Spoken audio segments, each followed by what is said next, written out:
Hey, what's up? Welcome to The Rational Live. I'm your host, David Dole. A lot of stories today, as every week there is. Before I even get started, though, I'm doing something a little different with my system, so I hope nothing crashes. I'm recording the stream as I'm streaming it.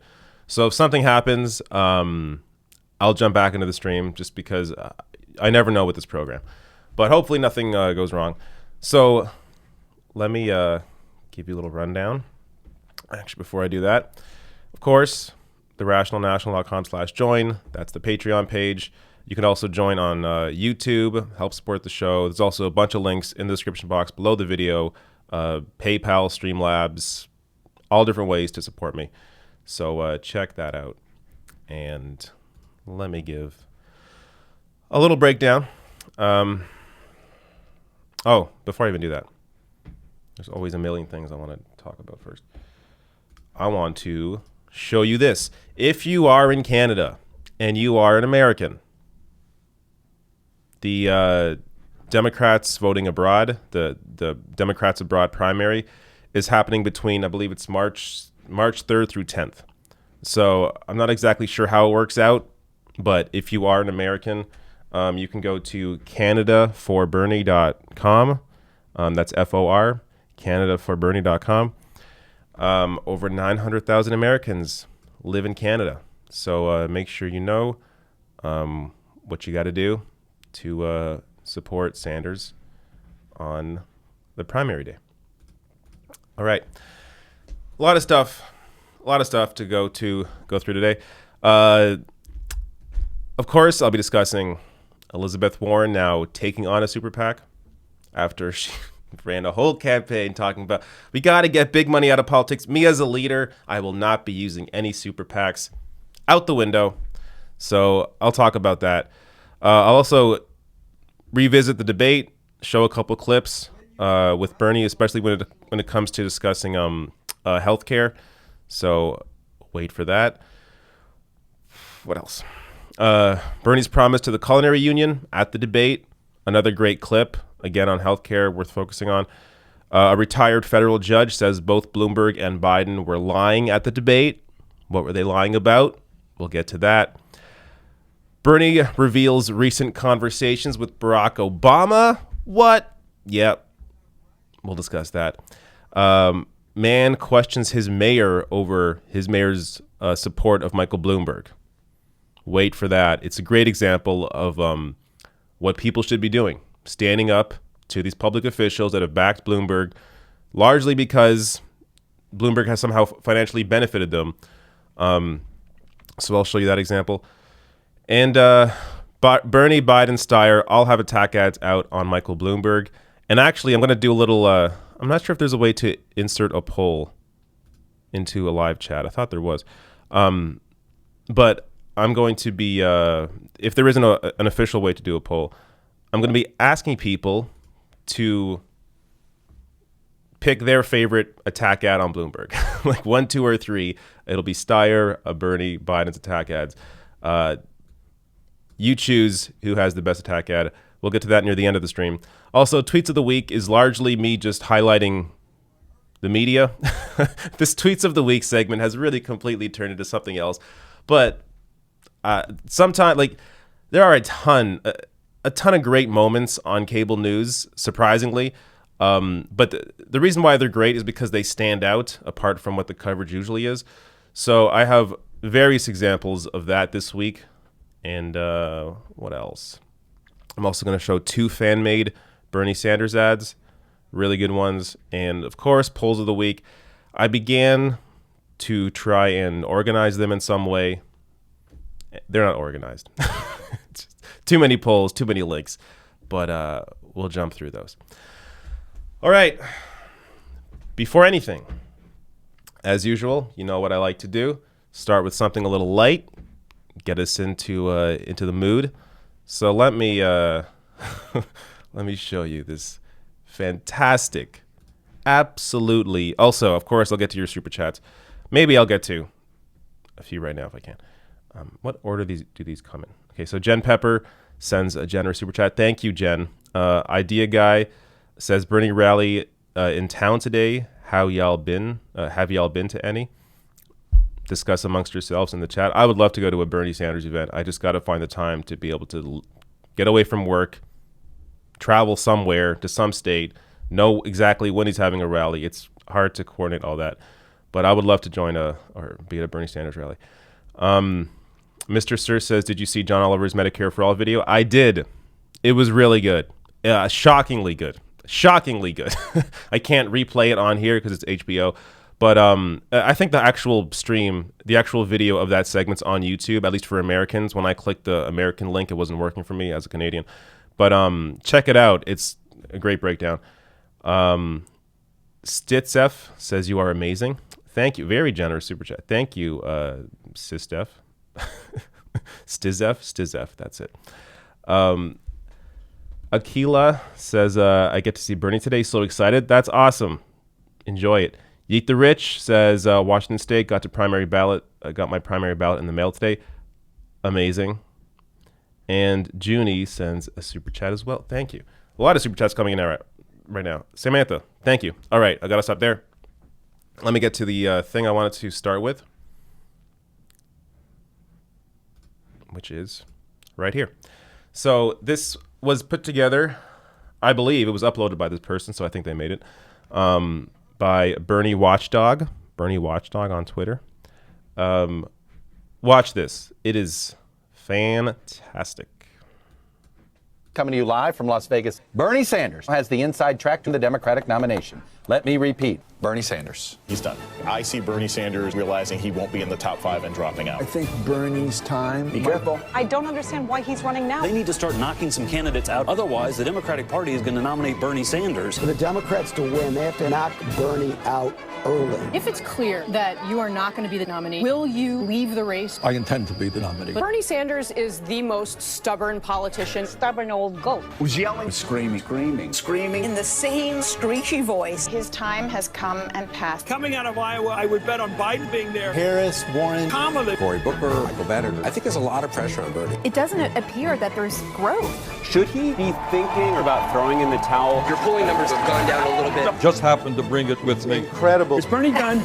Bernie Sanders was just released from the hospital. We shouldn't expect to see him on the campaign trail in the foreseeable future. To put it bluntly, I am back. It's called the AOC primary. Biggest endorsement of the 2020 race. She formally endorsed Sanders in dramatic fashion. Endorsements can be overplayed. I just want to kind of say, duh. I just don't see that he's back. You're disheveled, you're unlikable. Well, guess what? He's in second place nationally. He's more lighthearted. Donald Trump losing badly. Because that's baloney. You're smoking something. The only one I didn't want to do. Things are going very, very well for Bernie Sanders. 34.5 million. 25 million in the last month. With 6 days to go, some are sounding the alarm. Bernie Sanders wins New Hampshire. This comes after Sanders won the popular vote in Iowa. I am scared to death. The freak out you will see. Progressives want to march the aristocrats to the guillotine. There's real panic. There's panic. It's going to be the end of days. There were executions in Central Parks. I'm not happy. You're going to be a miserable president, and I might have been one of the ones getting executed. Bernie, you're full of it. Who's the front runner? Pete Buttigieg upset Bernie Sanders in both states. The story is how much ground he's lost. The story is Amy Klobuchar coming in third. That had to be a disappointment. And they're starting to think, could this really I happen? don't understand how Bernie is considered a frontrunner. He's popular. He literally won the most votes. Bernie Sanders It's flying away. He's about to clinch this thing. is a phenomenon. We are their worst nightmare.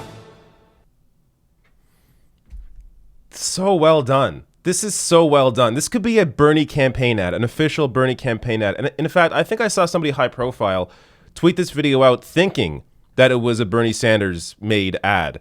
But no, this is just Bernie watchdog on Twitter. It's just like, this is the kind of viral content that you need against Donald Trump. And you're not seeing this kind of thing at this level of quality, this consistently going out for any other candidate except for Bernie Sanders. And I'm going to have two more examples near the end of the stream, or near the end of my stories anyways. Two videos, two supporter-made videos of Bernie Sanders, two recent ones that are also fantastic. And there's countless numbers of them. I haven't even seen them all. There are so many. But again, this kind of content is awesome, and you're not seeing this for any other candidate. All right, let me start this next, prep this next story. Also, whenever I share people like that, like, follow them on Twitter or like them, like, share their stuff, because they deserve the recognition for the work they're doing, and like something like that. That takes, as somebody who used to be I still video edit my stuff, but I was a video editor in broadcast news. I worked behind the scenes and behind the camera. There's a lot of work that goes into something like that, and these people are doing it because they support Bernie Sanders. It's really something special.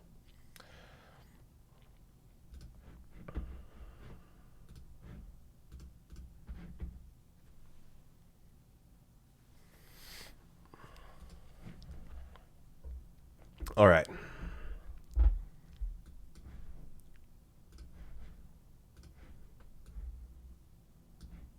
I'll get some more super chats after this next story.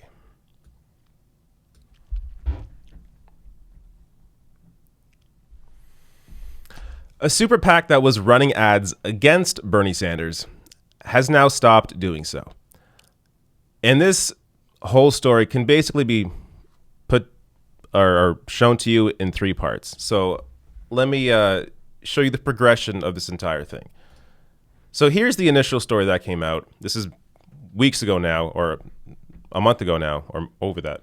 New York Times, pro-Israel Democratic super PAC to air attack ads against Bernie Sanders. The group, the Democratic Majority for Israel, which is a pro-Israeli apartheid group. I hate how they say pro-Israel. It's not pro-Israel. It's pro-right-wing government of Israel. But will begin airing a negative campaign spot on Wednesday as worries mount among moderate Democrats that Mr. Sanders could win the Iowa caucuses, which he did. Shortly after this was this. Super PAC attacks Sanders in ad. Sanders raises $1.3 million in a day. As Bernie Sanders shows strength in the early voting states, his opponents face the challenge. Attacking him can help fuel his campaign. So they put the ads out there. The Bernie Sanders campaign raised money off of them. $1.3 million in a day. And then what happens weeks later? This from Holly Otterbein of Politico. Democratic Majority for Israel, which ran attack ads against Bernie Sanders in Iowa and Nevada, said it's not going to air anymore. Quote, "We don't have plans to be further involved in the presidential race against Sanders or anyone else for that matter." The Bernie Sanders movement destroyed a super PAC, or at least destroyed the intention of what the super PAC was going to do to Bernie Sanders, because it just completely backfired on them. This is unprecedented. To have a super PAC like this give up because their ads didn't work and in fact raised more money for the candidate. Can you even think of any other time this has ever happened to anybody? This is like not even just a once-in-a-lifetime candidate, which I've said in the past, but a once-in-a-lifetime movement. Like, this is the movement you have to join, a movement of people that want to see Bernie Sanders in the White House and will be able to work with him from outside the White House to put pressure on their politicians, their congresspeople, their senators to get the agenda for the people passed. Like, this is totally unprecedented, and we are so close to power. So close to power. As you saw in if you watched my breakdown or one of my videos on the debate yesterday, where I discussed how all the other candidates are all of a sudden, they think it's perfectly okay to overturn the will of the people. So if you go to the convention and the person that has the most votes, so I'm saying this incorrectly. There was a question from Chuck Todd to the candidates at the debate saying that, should the person with the most votes at the convention be the nominee? Bernie Sanders was the only one that said yes. Everybody else was for overturning the will of the people. Which also really, it also really shows you which candidate actually cares about people and which doesn't. You have one candidate in Bernie Sanders who actually trusts the will of the people, trusts the vote of the people to choose the nominee. And then you have the other 5 candidates on stage saying, no, party elites should choose the nominee. And that acknowledgement, them saying that out loud, is basically them acknowledging that they aren't going to be the ones that have the most votes at the nomination or at the convention. So this is why I'm saying we are so close to power. Bernie is so close to power, because you now have, whether it's the candidates on stage or cable news, now acknowledging that actually, yeah, we're not for democracy, because it appears when we actually have democracy, well, I'm going to lose. So because of that, I want the party elites to choose the nominee. But it's not going to work. It's not going to work. And if, as I said in those videos, if they actually steal the nomination, I don't think they will, but if they actually steal the nomination, I will tell people not to vote. My focus will be on activism. You have to send a message. You can't just let the party roll over you. Like, you can't. There is no way we will let that happen. And it's not just me. I saw Kyle Kalinske. He has the exact same take. Other progressive YouTubers, other people with larger audience than I have, are saying the same thing. That if they steal the nomination away from Sanders when he has the most votes, that we're going to tell people not to vote. And you have to be active. You have to be at the convention protesting. Let's not get to that, because I don't think it's going to happen. And there's actually a really good shot that Bernie Sanders can actually win a majority of delegates, of pledged delegates, not even just a plurality, but a majority. So if he wins a majority of pledged delegates by the convention, they can't do anything to him. He has a nomination. All right.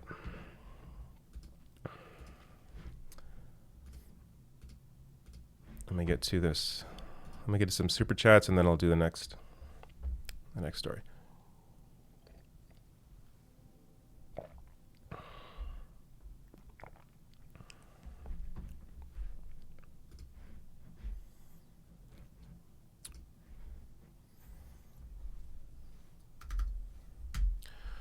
Forgive me as I pull up the super chat page, which I never have ready, but what do you expect when I'm one guy?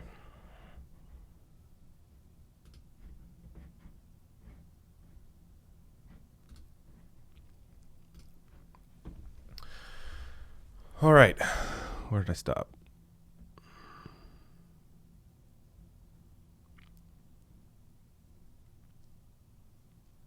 I think I'm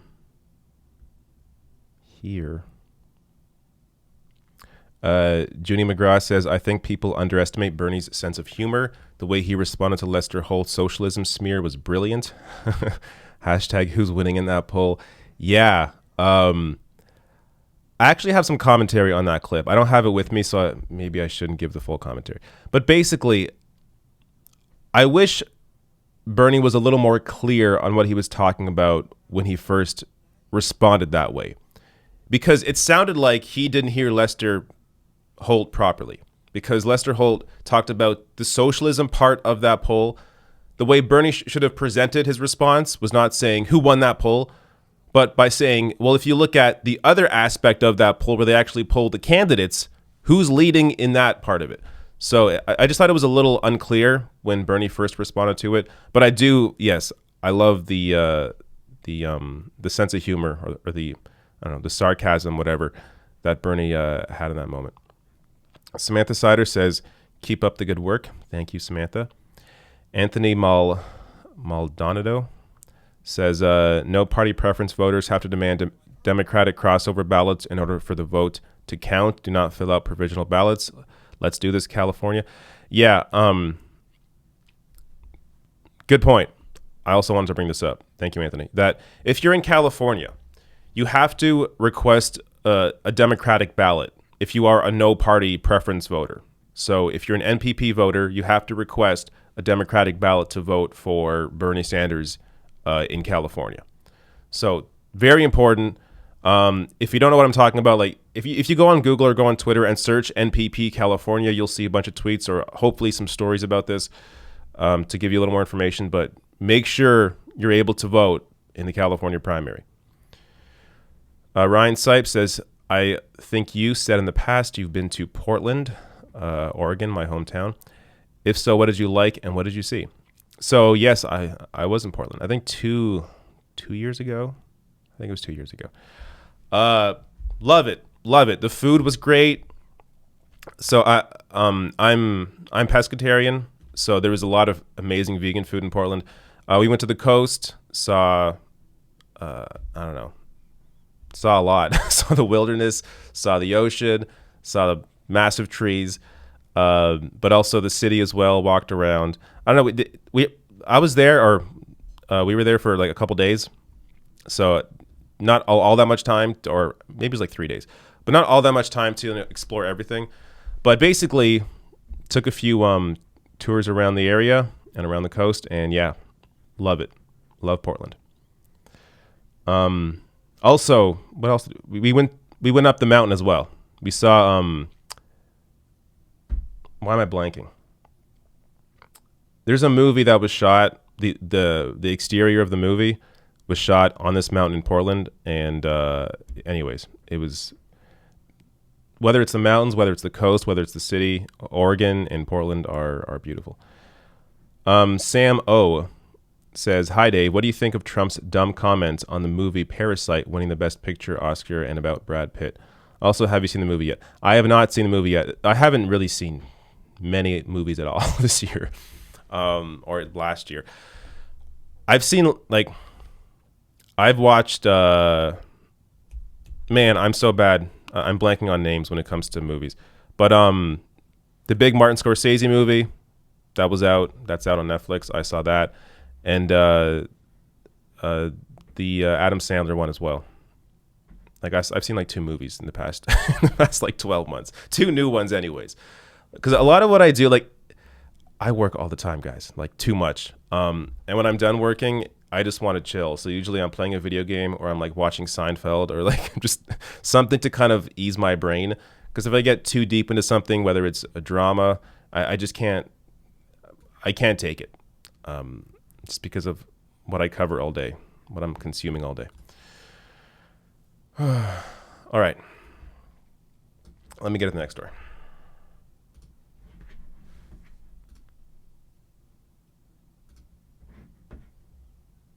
Uncut gems, right? That's the Sandler one. Well, I don't know.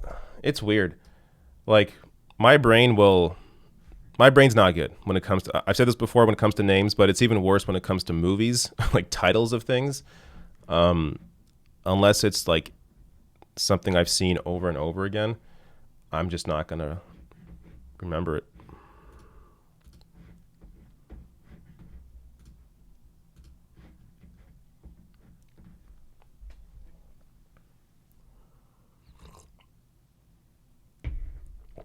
All right, this story coming up.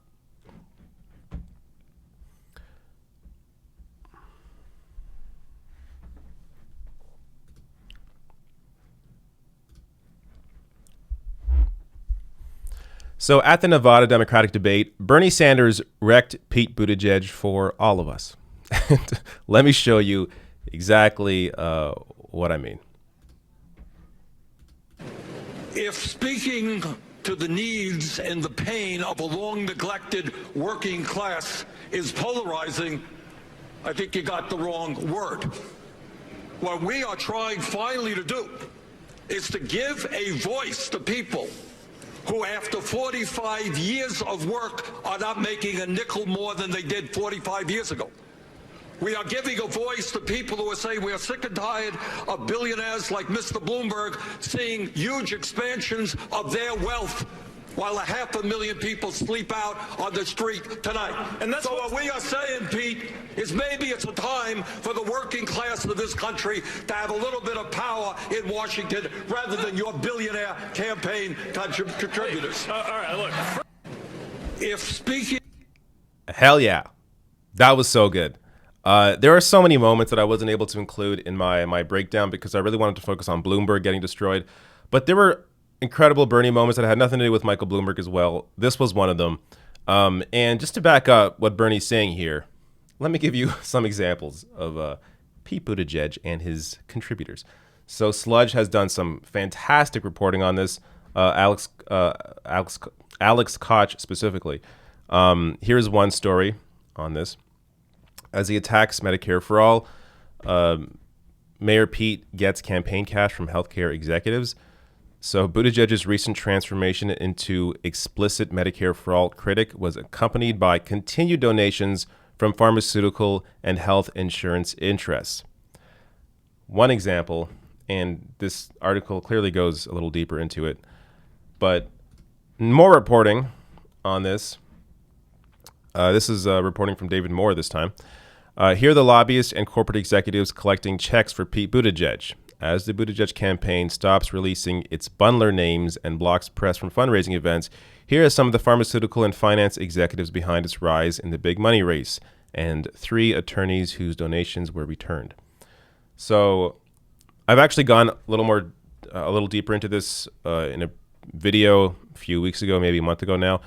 But some examples here. I mean, lobbying firm, Hamilton James, executive vice chairman of Blackstone, the world's largest private equity firm, attorneys at a DC law firm, lawyer for Kirkland & Ellis, and a lot of these people have done not great work. I'm not going to read everything here, but if you check out the article, it goes a little deeper. So, I mean, 21st Century Fox senior vice president, like when you have your campaign backed by people like this, they're not giving to you because they like the cut of your jib. Like they're giving you money because they expect a return on the investment. At the very least, they expect you to listen to them and hear their problems. Like the average Joe isn't going to have as much impact as Thaddeus Burns does on Pete Buttigieg because the average Joe can't raise the kind of money or be as close to Pete Buttigieg as these people are because of their campaign contributions. I mean, we can Bank of America, Rich Wiseman, like if you read that article, it goes deep into each of them. But like that's That is Pete Buttigieg. Pete Buttigieg is who is backing him, and who is backing him are massive, wealthy donors. There's one more thing I wanted to share here. Oh, yes. Bernie Sanders, to show you where he's getting his money from. During the debate, the Bernie Sanders campaign today raised $2.7 million from nearly 150,000 donations, making it the best debate day of the entire campaign. That's how Bernie Sanders is raising his money, from the average person, showing you he actually represents the average person. And he's never taken money from lobbyists. Like, Bernie Sanders has always been on the side of people, and you look back at his 40-year fight, look at old videos, you know who the man is. Even if you don't agree with him on every issue, you know what he is saying he is authentic about, because this is who he's always been.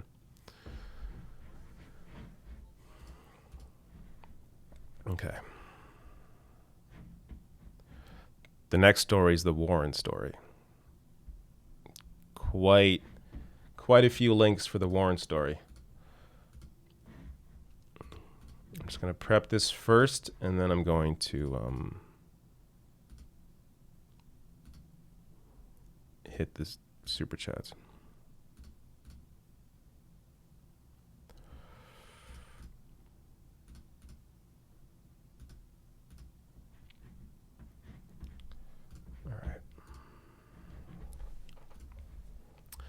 All right.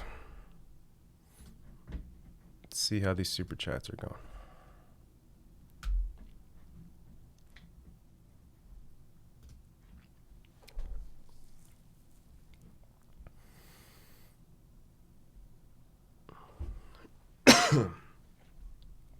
Air is really dry here today, and really all winter. It's been incredibly dry.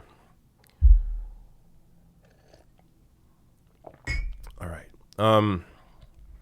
Super chat from Mateus N. Were you surprised when Bernie said Mike also had 2 stents put in? Warren didn't go like, quote, did somebody say 2 cents? Let me talk about my wealth tax. Funny comment. That would have been a really awkward time for Warren to jump in. Ricky Williams says, figured out why Bloomberg is running. It's a whole money scheme to get me to pay for ad-free YouTube premium. Dang you, YouTube, and your devious ways. Yeah. YouTube premium is, I mean, if you don't like ads, it's probably worth it. Not that I want to be, I have my issues with YouTube, for sure. But I'm just saying, if you don't like ads, YouTube Premium doesn't seem like that bad of a deal. Angelina sends, poor, can't send more. My extra money goes to Bernie. Perfectly fine. Thank you, Angelina. Don't worry at all. Thank you for your super chat. Radzoso says it's clear where their loyalties lie. The fake fives. The fake fives. Loyalty is with the Democratic Party establishment. Bernie's loyalty is with the people. Agreed. Larry the Truth says, I will not vote for a Republican like Warren. It's a little far. I know Warren was a Republican. She's not now. Bloomberg's a Republican. Biden might as well be, based on his positions. Klobuchar might as well be. Anyways, your message says, I will not vote for a Republican like Warren, Bloomberg, or Biden. This is a Democratic Party, not a corporate Republican Party. Bernie 2020 or bust. Yep. Thrasher All In says, you, Mike, and Tim Black should collab. I've spoken with Mike a couple times. Tim Black I haven't, but I dig Tim Black. He's a cool guy. Billy Smith says, some other commentators, TYT, have been fawning over Warren's debate performance, but her let the DNC work its will thing completely ruined it for me. So I watched TYT's coverage. They weren't fawning over her debate performance. They accurately describe what happened. Warren had a great performance. She destroyed Michael Bloomberg. But yeah, as I said in my breakdown on the debate, even though Warren had the best performance, I still think Bernie came out the winner because he wasn't really attacked. And his answers are, as always, are solid. He's consistent. So I'm not sure how much that debate really helped Warren. And I think it definitely didn't hurt Bernie, and it may have helped him. Nick says Bloomberg had the worst debate in the history of presidential debates. That probably. The thing is, like, you also got to think back to when the debate stage was like 10 people each on 2 different nights. There were a lot of people in those debates that weren't performing well either. But yeah, because of the debate, because of how Bloomberg came in late, because of how he was the focus of many attacks, it's hard to argue that he had the worst debate in recent memory. I can't think of anybody having as bad of a debate as Bloomberg did. Thrasher All-Ins, Aliens, whatever your name is, says, we need to be ready to explain Bernie's gun record. His gun record is fine. It's fine. Like, he has, what, an F rating from the NRA? Like, don't need to explain anything. Like, if his record was that bad, they would be attacking him all the time over it. They're not. They're attacking Bernie bros. Like, they're trying to devise any way to attack him because they can't find anything to attack him with. So, because that's the case, that there isn't really anything out there that will hurt him with his base. All right, let me get to the next story.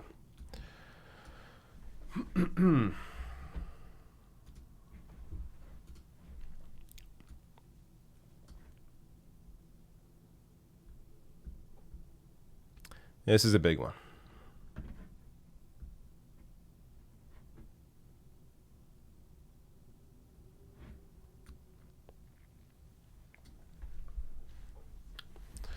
So after months and months of Elizabeth Warren calling out other candidates for having a super PAC, Elizabeth Warren now has a super PAC.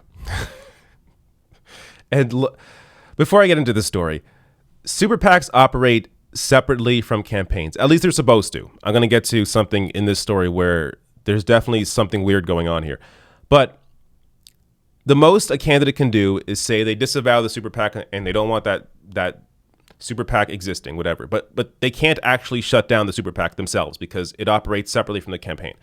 But with that said, she has not disavowed the super PAC.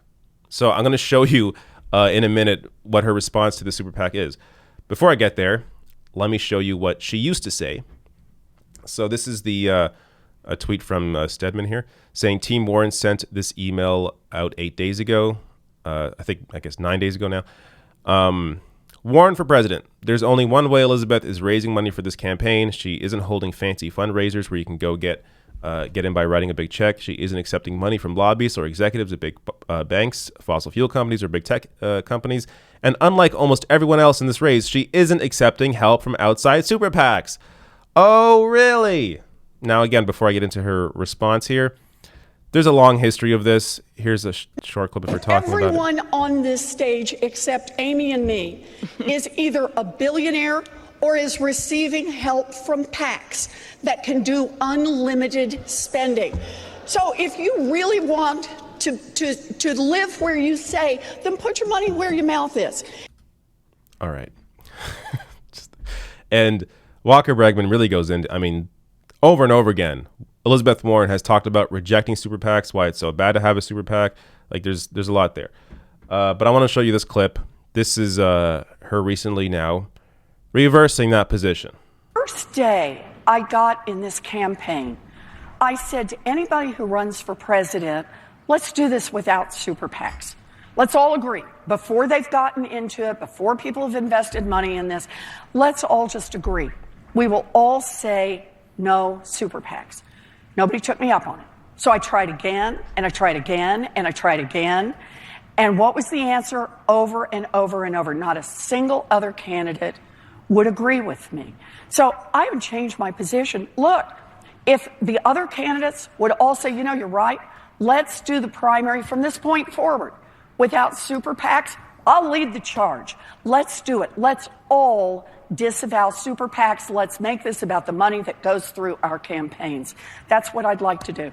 And that's what I'll keep fighting for. So on your website, and I know you're saying this is a matter of practicality, but on your website it does say Elizabeth rejects the help of super PACs and would disavow any super PAC formed to support her in the Democratic primary. Yeah. You're saying that's changed. You're reversing that? I am not. What I'm saying is, come on, Democrats, all of us should disavow super PACs. And I should add to this, this is also about the billionaire in the race, or the billionaires in the race. And that is, they have the equivalent of a super PAC. It's known as their sock drawer. You know, they reach in, kind of pull out $100 million and drop it on the campaign. So it really should be all of it. Either we're going to run campaigns that have unlimited spending, or we're going to have campaigns where the money goes through the campaign, in which case everybody plays by the same set of limits. I think we all ought to be running campaigns where all the money comes through the campaign and everybody plays by the same limits and the same disclosures. That's what I believe. I still believe it. I believe it the first day I got in this race, and I believe it today. And I hope every other Democrat, I'll call for it again, will join me, and let's all agree to get rid of the super PAC. Because they can't. Because they haven't. It has made it impossible for you to do it. They can. All of us can do this. Come on, Democrats, where are you on this? Okay. So first, let me give her some credit. The sock drawer comment was hilarious. They reach into the sock drawer and pull out $100 million. That's pretty funny. But she's lying here. Like, the whole point was that she was leading, in her words, leading the charge, disavowing super PACs, and she was going to show that you can run a campaign without a super PAC. And now she's saying she didn't change her position, when clearly she did, because she's not disavowing the super PAC that's helping her. Like, how do you say you didn't change your position when clearly you did? And Tommy Christopher here also recognizes that. I think his name's Tommy Christopher, but whatever his name is, also recognizes that as well. And Warren makes it sound like here, oh, all the other Democrats have super PACs. Bernie Sanders doesn't really have a super PAC. He doesn't have a big money super PAC. So there's a group that supports him. It's in here somewhere, but it's the National Nurses United. So they raise money from their members, and I guess they are registered as a super PAC, but they don't take any big donor outside money. So it's not like a super PAC like this is not the same as the way Elizabeth Warren right now has her super PAC, which, as I'm going to show you, had $1 million out of nowhere. Like, these super PACs don't have all that much money. Reported spending of roughly $70,000 in late 2019. Warren's super PAC, as I'm going to show you again, $1 million in a day. But Sunrise Movement apparently also counts as a super PAC, which I didn't even realize. Or it may just be a PAC. But again, we're talking about, people that are giving money directly, small donors giving money to these PACs. So, like, when you actually dig into the details, there is a massive difference between what a super PAC counts as when it comes to, like, Pete Buttigieg and where he's getting his money from, or Joe Biden or Elizabeth Warren now, and where Bernie has his support from. But this. So Alex Koch tweets out here. This is Warren's PAC. Persist PAC, the very new super PAC backing Warren, has just reported spending $983,000 on ads in Nevada. And as he goes on to say here, folks, this PAC was founded 2 days ago. It's already spent $1 million for the candidate who bragged at the New Hampshire debate that no super PACs were backing her. $1 million in 2 days is pretty nuts. As I showed you earlier, the National Nurses United, which apparently counts as a super PAC, they spent $70,000 in 2019. And here's $1 million in 2 days. And this goes a little deeper. Wow, possible reason why Warren flip-flopped on the super PAC support. She had only $2.2 million left after January. Only $2.2 million left after January, plus $400,000 of debt loaned by Amalgamated Bank. By comparison, Sanders had $16.8 million in the bank. So basically, Elizabeth Warren needed this super PAC for her campaign to survive, because they were pulling ads out of Nevada. As I'm going to show you, I think someone else makes this point.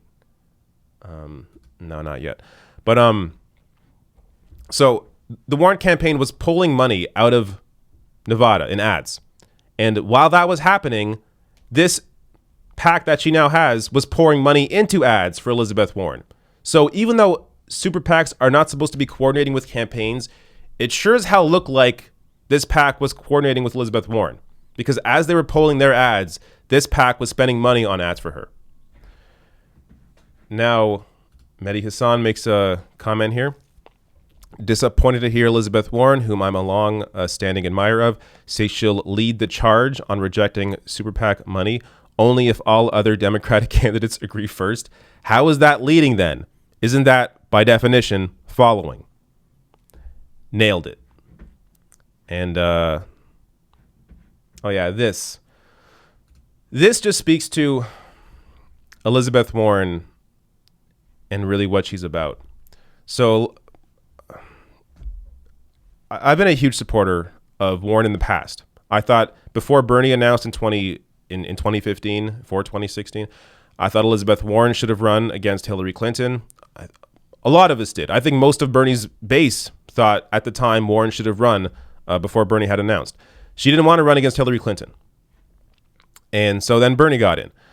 And now, since then, and since she didn't endorse Sanders during the primary when he was really in a tight battle with Hillary Clinton, again and again, Elizabeth Warren is sort of showing her hand and showing what she's really about. And for me, this is incredibly revealing. So this was after the debate in Nevada. This is Lawrence O'Donnell discussing what happened during the commercial break after Elizabeth Warren decimated Mayor Bloomberg. Most fascinating thing that happened on the stage, our viewers at MSNBC got to see during a commercial break in a box on the screen, and that was after Elizabeth Warren just flattened Mike Bloomberg a number of times. Mike Bloomberg and Elizabeth Warren spent the entire commercial break in very cordial conversation with each other that was real. They weren't doing that stiff thing of turning away from each other. They were exchanging ideas. If there's audio of anything, that would be really fascinating to hear. And I'm sure they will give us their version of what that conversation was, because it had absolutely nothing to do with everything else you saw on TV during the actual debate. I'm just a player in the game.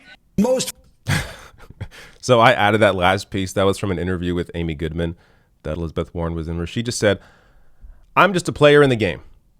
And judging by what Lawrence is saying here, she is just indeed a player in the game. And really, even apart from what Elizabeth Warren did apparently during the commercial break, have a nice, great conversation, positive conversation with Michael Bloomberg, Lawrence is, like, the way he's telling this story is very different than the way that I would tell it. If I'm discussing this, I would be saying, does she actually care about fighting people in power? Does she actually care about taking down a billionaire if she's having a friendly conversation with him during the commercial break and then putting on a performance while the debate's live? Like, those are the questions that I have. But here, Lawrence, who worked for the West Wing, I think he was a writer on the West Wing, like he looks at politics like it's all just like it's a game, like it's all just actors. Oh, wasn't it cool to see Elizabeth Warren really hit Bloomberg, and then she was very kind to him during the commercial break? Oh, it's so interesting. You're exposing how phony she's being. Like, how is that not the story here? But they look at it in a completely or through a completely different lens, and I just don't get it. But she's showing her hand, like she's showing who she is by taking on a super PAC after claiming that she would swear off them. I mean, I don't know how you can trust her to actually fight people in positions of power when she capitulates like this.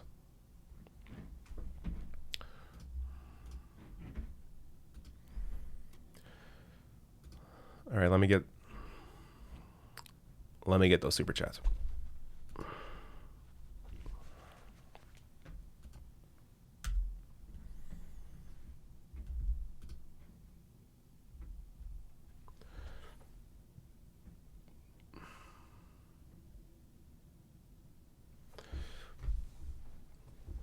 I had a big burrito 2 hours ago. Now I can't stop burping. Fantastic. All right, where was I? I think I'm here. Anthony P says, and generous super chat. I mean, all your super chats are generous, but thank you. Thank you, Anthony. Says Warren with new super PAC 1 million on ads. P persist PAC. Indeed. That must have come before my story. Alyssa says, I like how Bernie Sanders mentioned Mike Bloomberg had heart stents in the past. Then Mike says 25 years ago. I mean, you know what's funny about that? I'm not sure if this is your point, but it shows you how not big of a deal it is to have stents put in, because it is something that it happens all the time. But the fact that Mike Bloomberg and Bernie are the same age. Bloomberg had it 25 years ago. Bernie just had it now. That means Bernie has a lot of life left in him. If only now, at his age, at 78, he's getting stents put in. And it shows you Bloomberg is, oh my God, can you imagine Bloomberg doing the kind of events that Bernie does? 4 events a day, all over the country, like hours long speeches. Michael Bloomberg, he doesn't even talk to the press. Like, he's just, I just can't imagine that man buying the nomination, because it would really be buying the nomination. That's what it would be. He's barely even engaging in the process. Badger says, will you be in Milwaukee during the convention? Unlikely. I'll likely cover it from where I'm at. But if it looks like they're going to steal it, my plans may change, but we'll see. Aiden Thompson says, what are your thoughts on the TYT union situation? So I saw like one tweet about this. TYT should absolutely recognize the union. I don't have all the details. I saw a tweet about it. But yeah, you have to. When your workers want to unionize and you're a progressive organization, you only got one option. And really, you only have one option generally. Not just for progressive organizations. But no, the workers should be able to unionize if they want to. Mr. Sir says, sorry, not sure if you saw my last super chat, but did you see John Oliver talk about Medicare for all?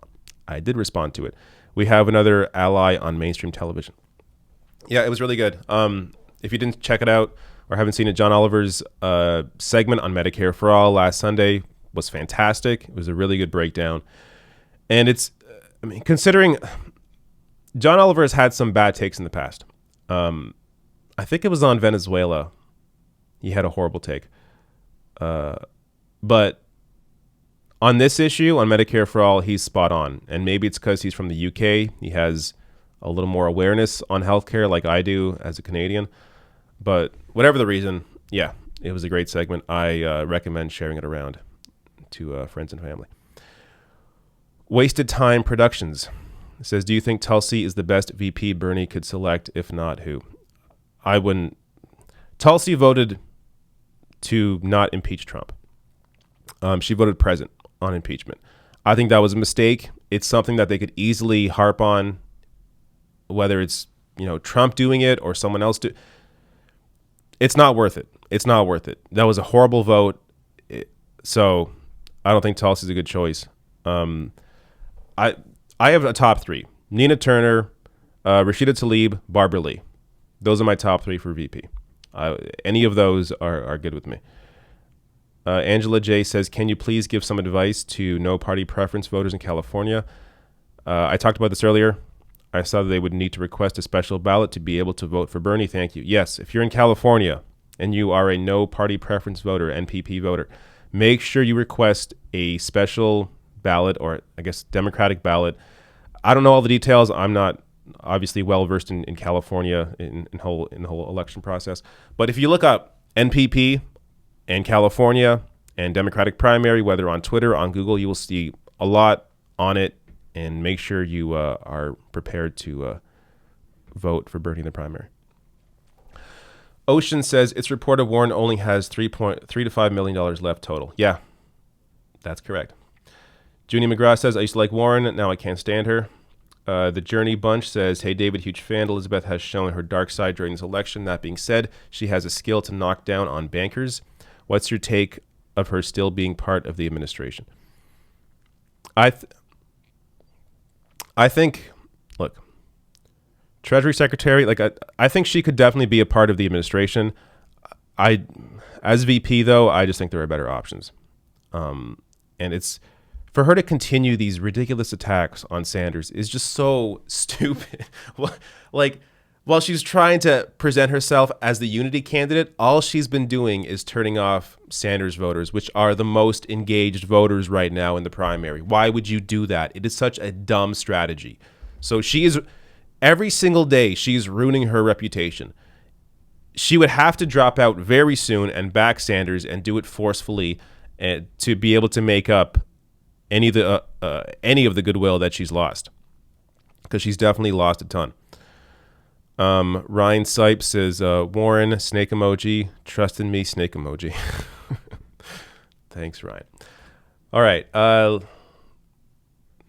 chat is moving a mile a minute. That is crazy. Okay. Welcome, everybody. All right, next story.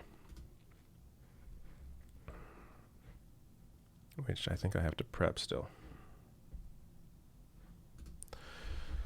The good thing about these stories is that they're all pretty positive today.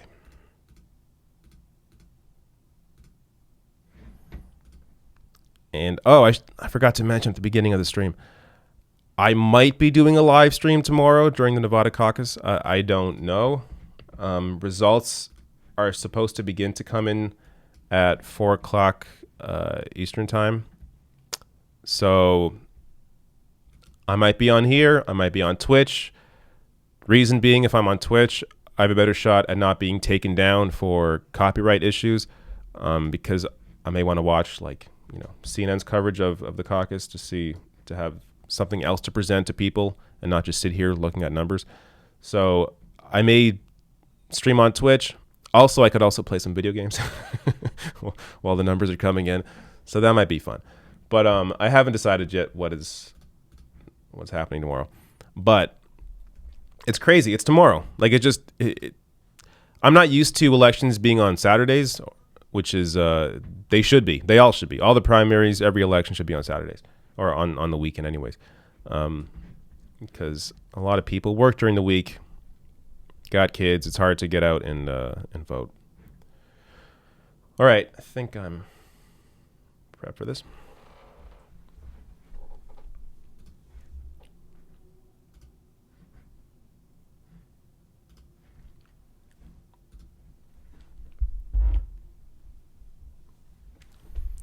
So during the Nevada debate, Bernie Sanders made a promise to the culinary union and to unions in general on healthcare. And I think this was an incredibly important point to make. So I want to share this with you.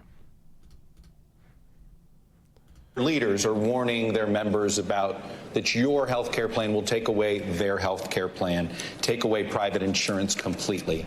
There are some Democrats who like you a lot, but worry that this plan, Medicare for All, is going to take away private insurance and that it goes too far. Are they right? No. Let me be very clear. 2 points. For 100 years, from Teddy Roosevelt to Barack Obama, this country has been talking about the need to guarantee health care for all people. And yet today, despite spending twice as much per capita, Chuck, twice as much as any other major country on earth, we got 87 million who are uninsured or underinsured. We got over 60,000 people who die every year because they don't get to a doctor on time. We're getting ripped off outrageously by the greed and corruption of the pharmaceutical industry, which in some cases charges us 10 times more for the same drugs because of their price fixing. 500,000 people go bankrupt every year because they can't afford medical bills. So let me be very clear to my good friends in the Culinary Workers Union, a great union. I will never sign a bill that will reduce the health care benefits they have. We will only expand it for them, for every union in America, and for the working class of this country. Senator Warren. So this is a great moment because Bernie is as clear as you can possibly be when it comes to healthcare and the Culinary Union, which has a really good healthcare plan if you're a full-time worker and work a certain amount of hours and actually have the healthcare guaranteed to you. That Medicare for All doesn't reduce your benefits. It only expands your benefits.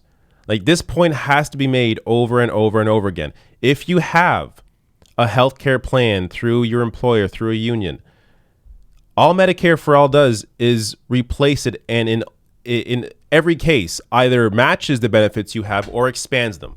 You're not getting reduced benefits that you currently have through an employer or a union. Those benefits will not be reduced with Medicare for All. They will only be expanded.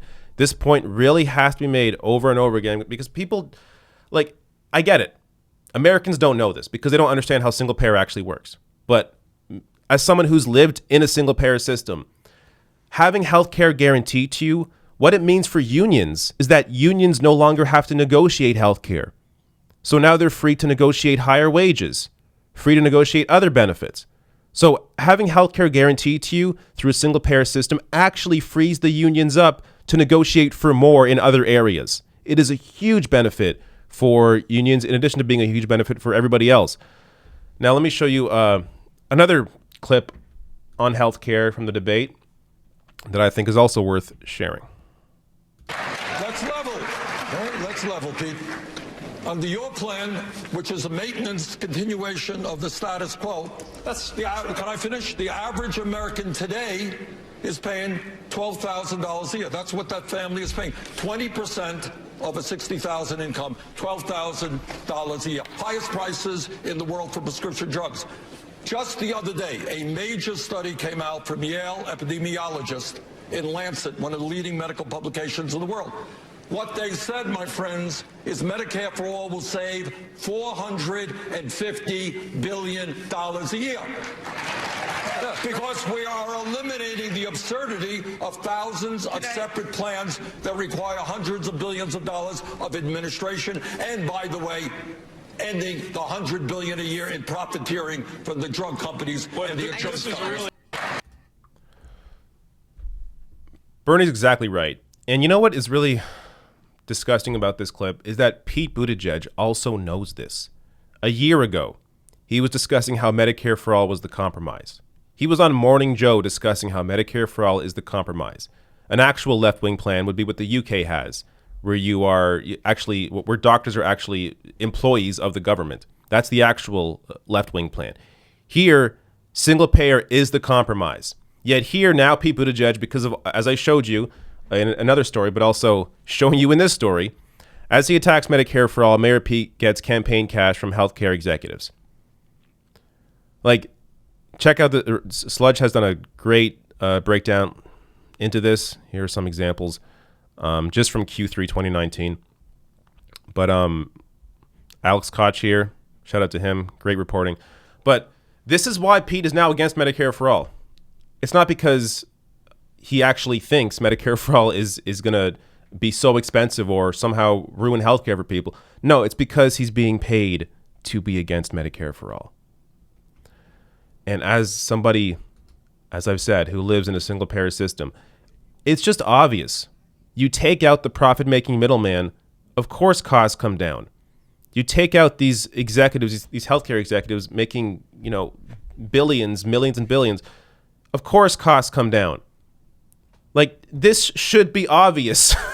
It's so obvious. You take out the profit-making middleman, of course costs come down in the healthcare system. And at the same time, and also the examples over every other country that has a universal healthcare system, Canada, as one example, spends half of what Americans spend on healthcare, yet in Canada, everybody's guaranteed. And it's per capita, not, obviously we have, 1/10 the population, but per capita, Canada spends half on healthcare than Americans do. And we cover everybody. Like, what does that tell you? So when it comes to, and the discussion should never be focused on cost, because it should be about helping people and actually, allowing people to live and have healthy lives and not worry about going bankrupt over healthcare costs.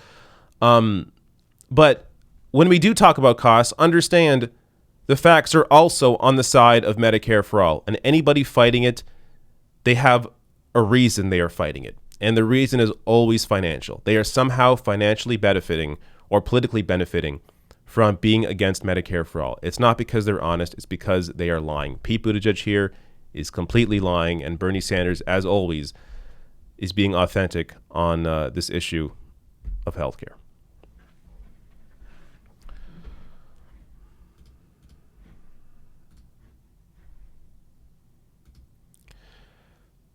I got to talk a little more about healthcare, actually. The other benefits: freeing you from your employer, allowing you to go back to school, still have healthcare, start a business, have healthcare. Everybody on the same plan. Freedom of choice when it comes to doctor, because there's no in, out of network, no out of pocket expenses. It's just sometimes I forget all the benefits of a universal system because I've always had a universal system. So it's hard for me to even put myself in the shoes of someone who has to pay out of pocket for healthcare. It is just crazy to me. The whole idea is crazy to me. And it will, once Americans have Medicare for all, once you have a healthcare guarantee to you, you will look back on clips like this in 10, 20 years and just marvel at the fact that this debate was once going on and it wasn't already obvious to everyone that Medicare for all was the way to go. Just like any time you make progress, you look back and think, how did we not see this before? And hopefully you'll look at clips like this and be like, wow, David was telling us the whole time. We just had to listen to him. But obviously not just me, but a lot of us have been arguing for this. All right. The next story. Okay, let me read some super chats first.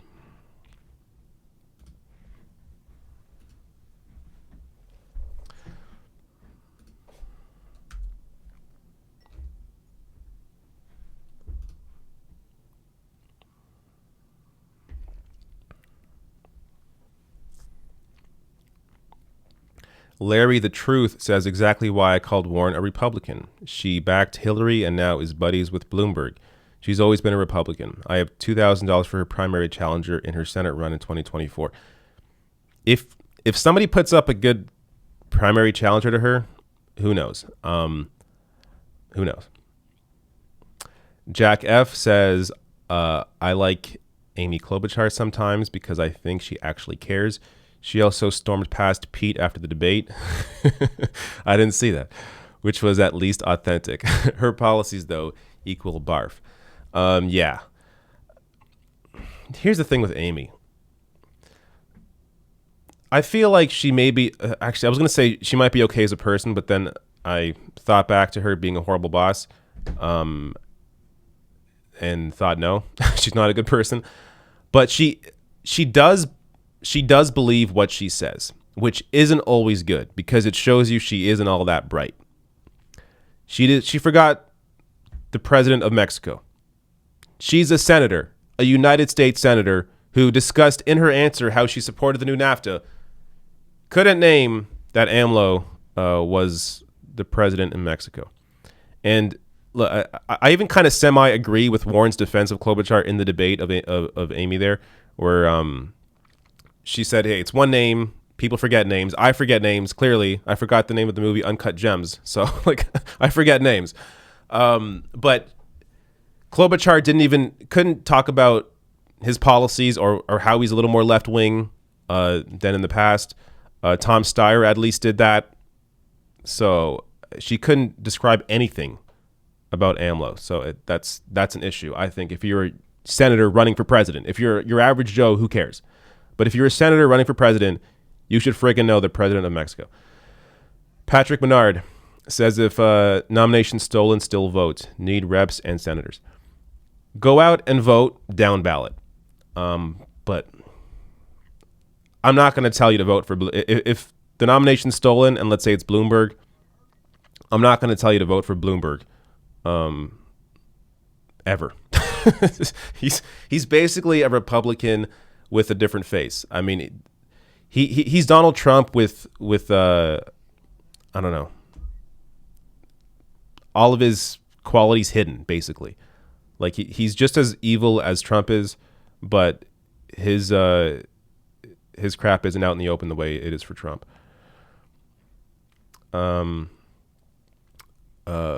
Macarius says, fellow Canadian here, what do you think about Mayor Pete running low on campaign money as well? He went scorched earth on everyone except Bloomberg. Yeah, he didn't really attack Bloomberg until he was asked directly about Michael Bloomberg, which I thought was kind of interesting. Pete's running low on... I'm not even worried about Pete. Whatever. I don't want to spend much time on Mayor Pete. I think his support is all white. It's all suburbs. So once you start getting into other states that are not Iowa and New Hampshire, Pete's going to get rocked. Maker of Things says Bloomberg vandalized his own office, blaming us. Dustin DPS says it seems a contested convention. Are the Dems' plans against Sanders now? Do you think any Dem will drop out at this point? Yeah. If Biden loses South Carolina, he's dropping out.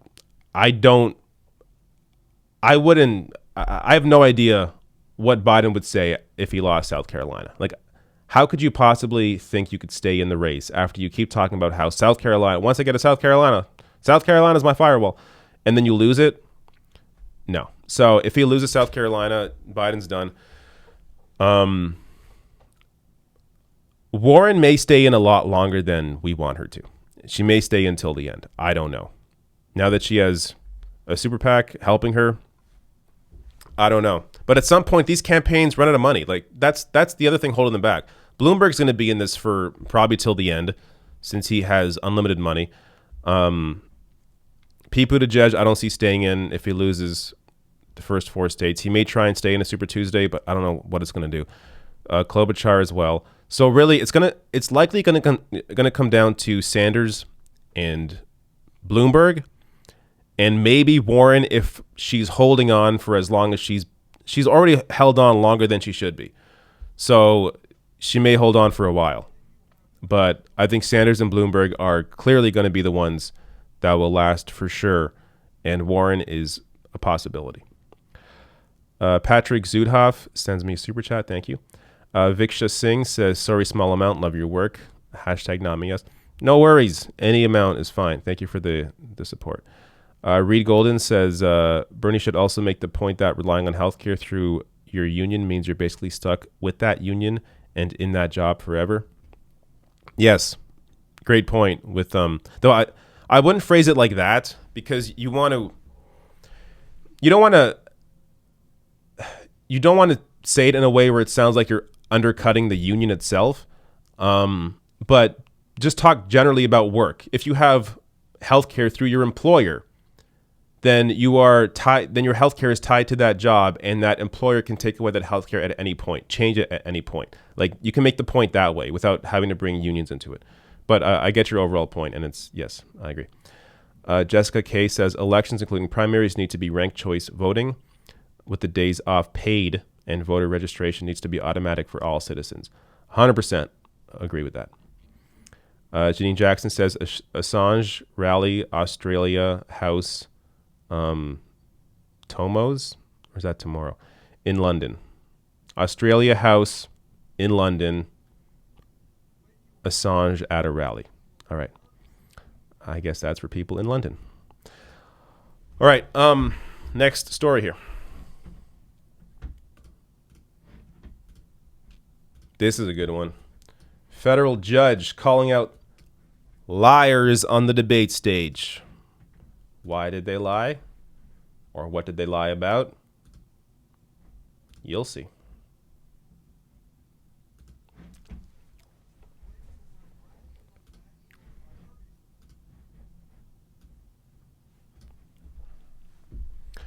A retired federal judge says both Joe Biden and Michael Bloomberg lied on the issue of stop and frisk at the Nevada Democratic debate. So let me show you this clip. This is Judge Shira Scheindlin on MSNBC.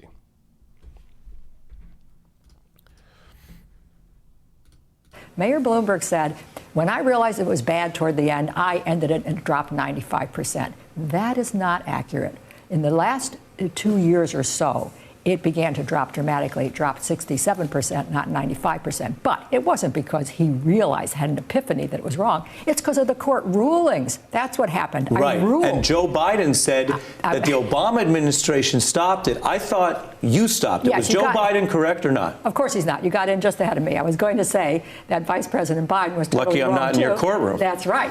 He said that the Obama administration appointed a federal monitor. Totally wrong. I appointed a federal monitor in August of 2013 who didn't take office for 10 months because Mayor Bloomberg insisted on trying to appeal my ruling and getting it overturned. So simply put, Joe Biden, in your view, took credit for something that judges actually did. Absolutely. Mayor Bloomberg. This is awesome. And this lady, this judge, is also awesome. I love that she's discussing this openly. She doesn't care. She's just out there with the truth. This is what I like to see. And think about it. If this was anybody else, if Bernie Sanders made this lie, it would be huge news. We'd all be talking, oh my God, the media would be going crazy. Bernie Sanders lying. Bernie Sanders, a federal judge has corrected Bernie Sanders for lying about taking credit for something he did not do. Here, it's a tweet. I saw this tweet. It's not really a big news. I saw this tweet, and this is the story. Like, again, it shows you how the media treats different candidates in different ways. But here she's calling out both Bloomberg and Joe Biden. And someone else, I also just found this on Twitter. This is Blake Zeff, who tweets out, in 2012, I sat on a stop-and-frisk task force in the New York Attorney General office that reviewed the police tactic under Mayor Bloomberg. Last night, Mr. Bloomberg said he inherited the policy, had apologized for it, and chose to cut it by 95%. Here's a timeline of facts. Mr. Bloomberg stated he inherited the stop-and-frisk policy. While it began with GOP Mayor Rudy Giuliani, it was significantly expanded by Mr. Bloomberg, starting with 97,296 stops in 2002 and climbing steadily until a record 685,724 New York City men were stopped in 2011. I may not read all these tweets because there's 12 of them, but let's see what else is here. In 2012, Bloomberg's NYPD made more stops of young black men, 168,126 than the number of young black men living in the city, 158,000, and 9 in 10 of those stopped by New York City PD were ultimately found innocent of any crime each year from 2003 to 2013. What? Like, it's insane. Imagine living, and maybe some of you did live in New York during this time and experience this. Just incredible that this went on for as long as it did. Mayor Bloomberg's officers testified that reasons to be stopped and frisked included being fidgety, changing directions, walking a certain way, grabbing at a pocket, or looking over one's shoulder. These were officially called furtive movements.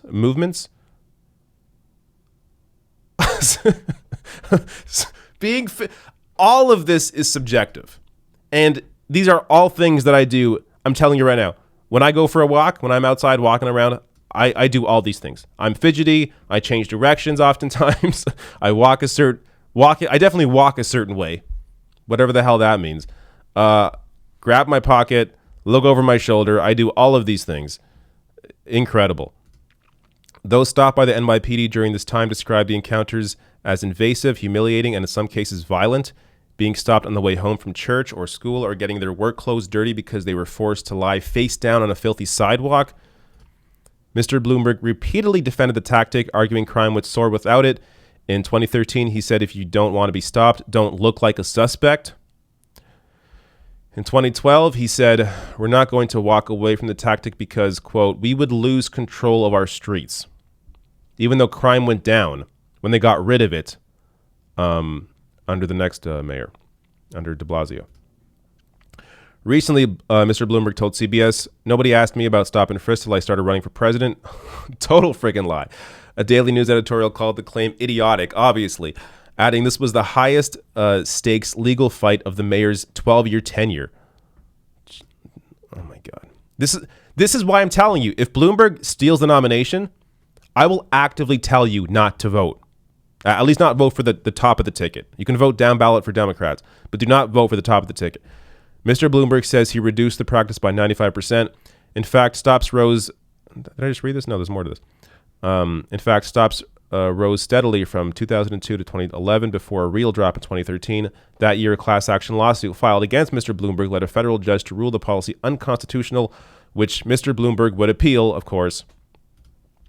In 2014, a year after Mr. Bloomberg left office, there was a 79% drop in stops from the previous year. The result, crime continued to fall by 4.6%, reaching a record low in modern New York City history at the time. More details here. Again, Michael Bloomberg always talks about, stop and frisk brought the crime down. Nope. When they stopped the practice, crime was still falling. Did Did I read this? A few years later, in August 2016, the Daily News, one of Mr. Bloomberg's staunchest editorial allies, issued a formal apology for its long-standing defense of the practice, saying, "We were wrong. Ending stop and frisk did not end stopping crime." In January 2019, Mr. Bloomberg continued to issue a full-throated defense of the tactic, attributing the city's declining murder rate to the controversial policy at the 2019 U.S. Naval Academy Leadership Conference. Last tweet here. 3 months ago, Mr. Bloomberg changed his long-held position, telling a black audience in Brooklyn, "I want you to know I realized that back then I was wrong and I'm sorry." 7 days later, Bloomberg declared his candidacy for the Democratic nomination for president. Apologizing finally when it's convenient. Right before you announce your candidacy is when you apologize, means you don't actually care. I guarantee you, Michael Bloomberg still privately thinks he was correct to have this policy because this is his worldview. This is how he thinks. And it's good to see a federal judge here, as I showed you earlier, correct the record on this.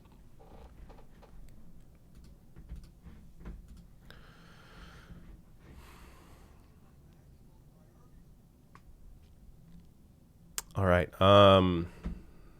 Let me just shortly prep the next story before I get to some super chats.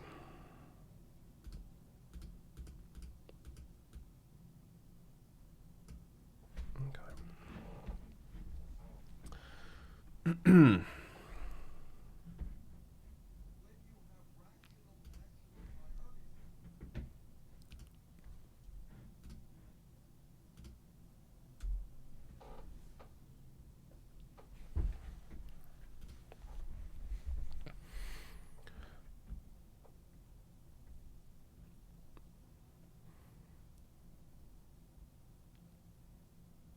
Matt W. says Tulsi's present vote predicted the Senate result. It didn't predict it. We all knew the Senate wasn't going to convict Trump. The point was to have some kind of standard for the presidency. When you break the law, you should be held accountable as the president. To vote present on that is ridiculous and is just a purely political play. It's purely political because you're not actually looking at the facts.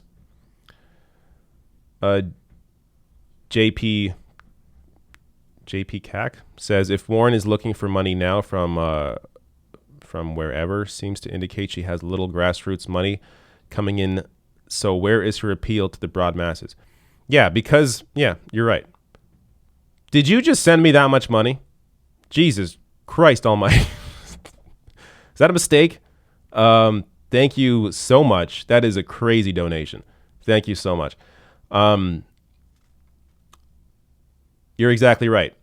I mean, because Warren is now opening herself up to a super PAC, clearly it means that as I showed you earlier, it means that she has to. As I showed in the story, she had very little money on hand. They were pulling ads from Nevada because they couldn't afford them. And then a couple days later, oh, here's this super PAC. Who knew? I mean, because we can't work with the super PAC, so obviously we're not working together. But somehow this super PAC knew as soon as I stopped, putting ads out in Nevada, and I needed the money. All of a sudden, out of nowhere, here's this super PAC to save my campaign. Yeah, very dishonest. And it goes to your point. Warren doesn't have support from the masses. Like this idea that she could be the unity candidate. You need to have your own supporters first. Maybe win a state or two. Maybe come in second. Like show you have something. And she hasn't done that. Though she may come in second in Nevada, the way it's looking. But it's just, she's running on fumes right now. And she has to keep jumping through hoops to explain, her positions, like why she's accepting a super PAC right now. Javiously says, did you see Cenk tweet about the TYT union story being a Christy Smith organized attack prior to the public forum tonight? Really? Okay, I need to read more about that. I can't be making these comments when I don't know all the context. But that's interesting. That's definitely interesting. Junie McGraw says, I don't want to sound mean, but Mayor Peter could potentially be a mass. It's so weird. I don't think I could actually say this word, though I may have already said it earlier in a different story. But I think crime, when I mention crimes, violent crimes, maybe even saying violent crimes, it's an issue with YouTube and algorithms and stuff. But you're saying Mayor Pete could be a sociopath. Just by the way he behaves around human beings. Here's the thing. A lot of politicians are sociopaths. Because you sort of to disconnect yourself so much from people that you think Medicare for all is a horrible idea. And a lot of it maybe isn't being a sociopath as much as it is just their particular worldview, because they're in a certain bubble, the circles they're in around wealthy people, wealthy campaign contributors. They don't have the connection to real people. And they don't even care to know the facts about policies like Medicare for all. But there's definitely a lot of sociopaths in politics, a lot. And I wouldn't start with Mayor Peter. I mean, there are definitely, Mitch McConnell is 100% a sociopath. Donald Trump's a sociopath. Like, there are clearly, I would say, better examples. But yeah, I don't know. But who knows? It's hard to make these diagnoses over the internet. Bobby Janko says, "Take my money, you filthy socialist." This America. Thank you, Bobby. I like the comment. Andrew Grew says, "I work in insurance. I will vote for Bernie. Losing a $35,000 after taxes job will suck, but we won't have to spend $19,000 in medical each year. Worth it." Also, from what I understand, there is space in Bernie's Medicare for All plan to take care of the workers that will be impacted, where their jobs will be impacted by the move away from private insurance. So I wouldn't worry too much about that, because I do think there is a provision in there to help you. But yeah, I mean, the amount of money people spend on healthcare is just obscene. Lenny Gordon says, "Just want to say thank you so much for bringing a lot of attention to the superdelegate question at the end of the debate. If the superdelegates steal the nomination, I seriously have to think about where I all home. About where I all home. I think it's a typo. But yeah, and it wasn't even really necessarily about superdelegates, or even though that's a part of it, because like you can also, I don't know. My understanding is the other candidates can also pool their delegates together to one of those candidates if they wanted to. I have Nomiki Konst on the show next week. We will get to deeper questions on how this whole process works. If the DNC, if she thinks the DNC would rig it, if she thinks about what she thinks about Tom Perez and all that. And it'll be after the Nevada caucuses, so we can talk about Nevada, what happens there. So wait for that. I'm talking with her next week. That interview will probably be up Tuesday, Monday maybe. So wait for that. Rick sends a super chat. Thank you, Rick. Ryan Sipe says, do you think Joe Biden is the Jeb Bush of 2020? In some way you could say that. I can see the comparison. Alma says, when asked why people should choose her over Sanders, Warren said she'll get real stuff done and she doesn't just want to yell at people. Yeah, I almost put that in my rundown today. But there's just, I have too many stories. But yeah, I saw that. All right, I'm going to stop here for now because there's just a lot of super chats coming in. I need to get to some stories. All right.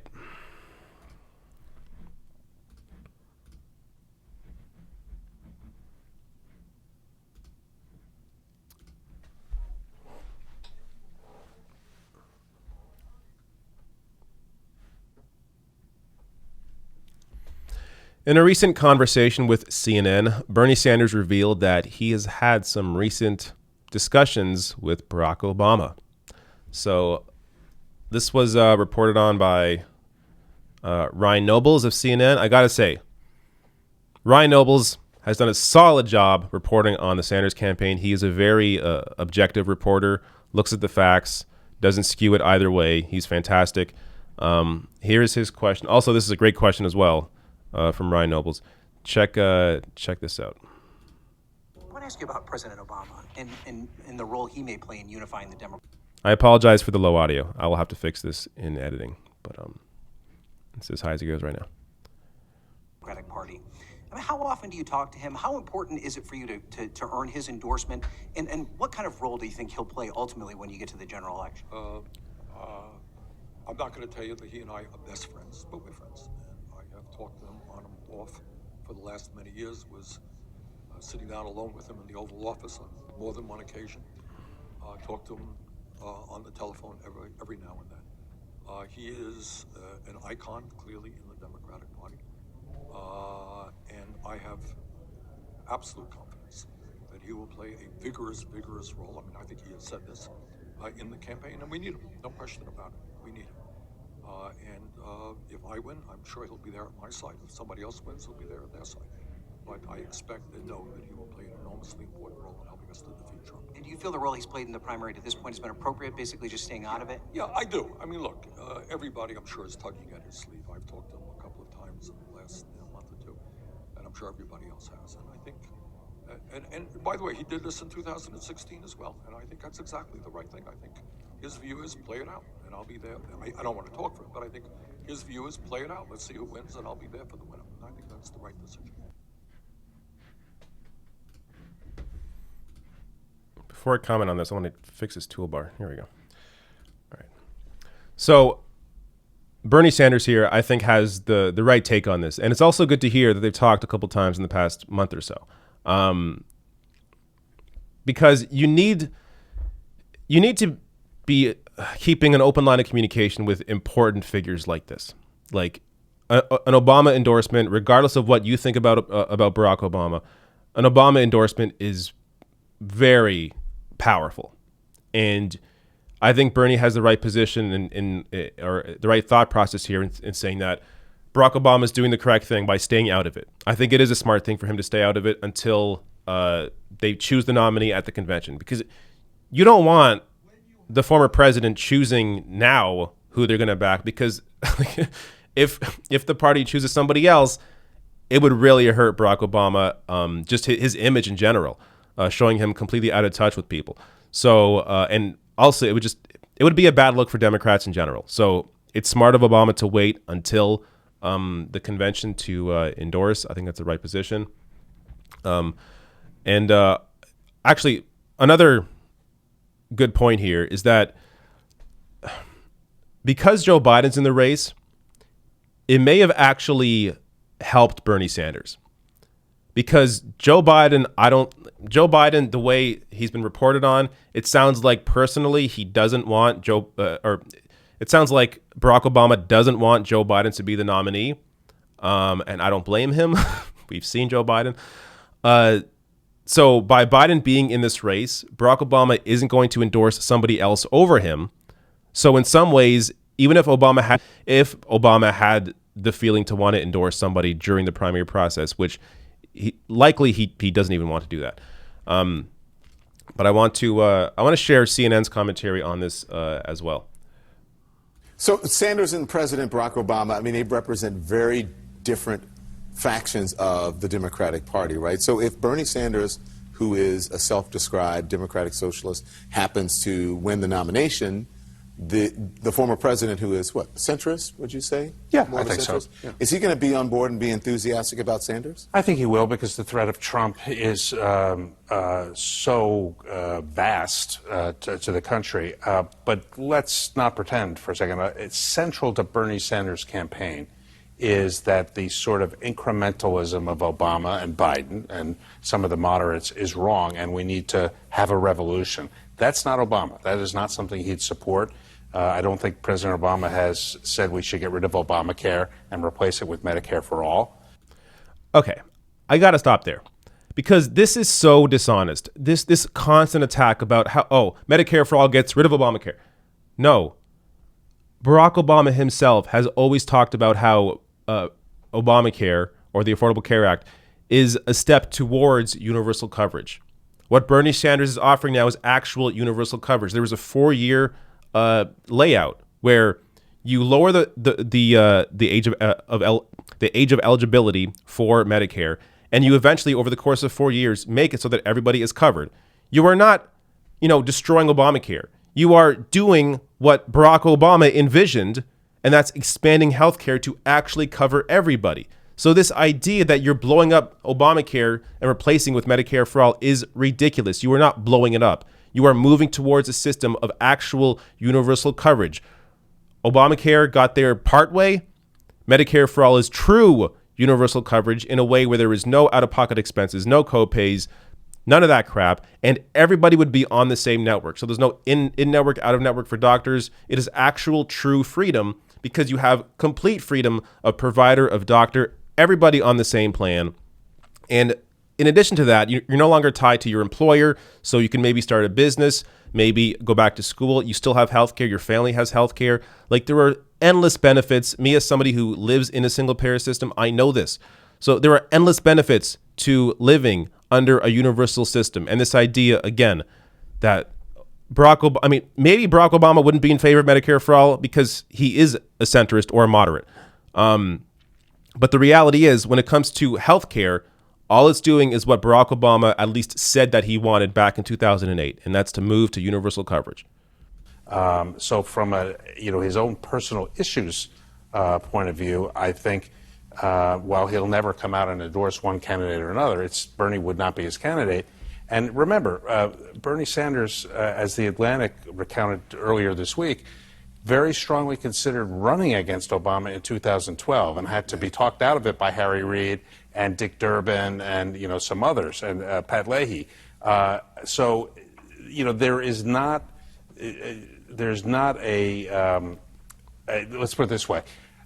Sanders is central to his campaign is that Obama in some ways failed.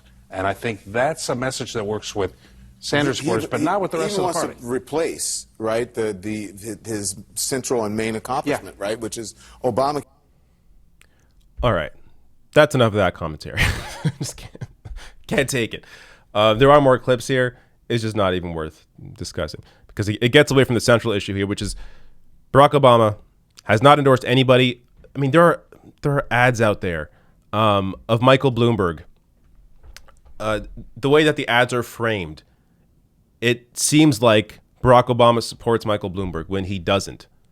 But Michael Bloomberg, in his infinite dishonesty, is fooling enough people, especially the older segment. And again, Bernie has many older voters, but people that are glued to cable news. I don't know anybody my age that watches cable news. People that are glued to cable news, glued to television, and see these Bloomberg ads over and over and over and over again. And all they're doing is tying Michael Bloomberg to Barack Obama. If you're on the internet, you could do one quick search and figure out that no, Barack Obama does not support Michael Bloomberg and that it's a complete lie. But enough people are being fooled into thinking that he has. And you see, I just saw a poll in Florida. Maybe I'll go into it during my poll breakdown, where Bloomberg is leading in Florida. Florida. So the ads are effective. And to be fair, that was a poll that was done before the debate. We'll see if something has changed after the debate. But that kind of thing, like the Barack Obama endorsement would definitely have real power were it to happen. But as Bernie discusses here, I don't think it's going to happen until there's actually a nominee at the convention.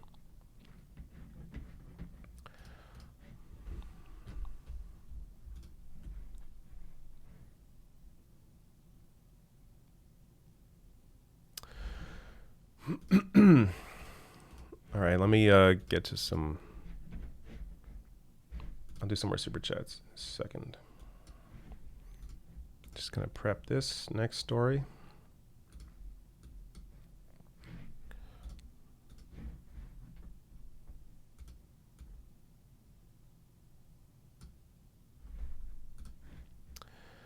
All right. Where was I here?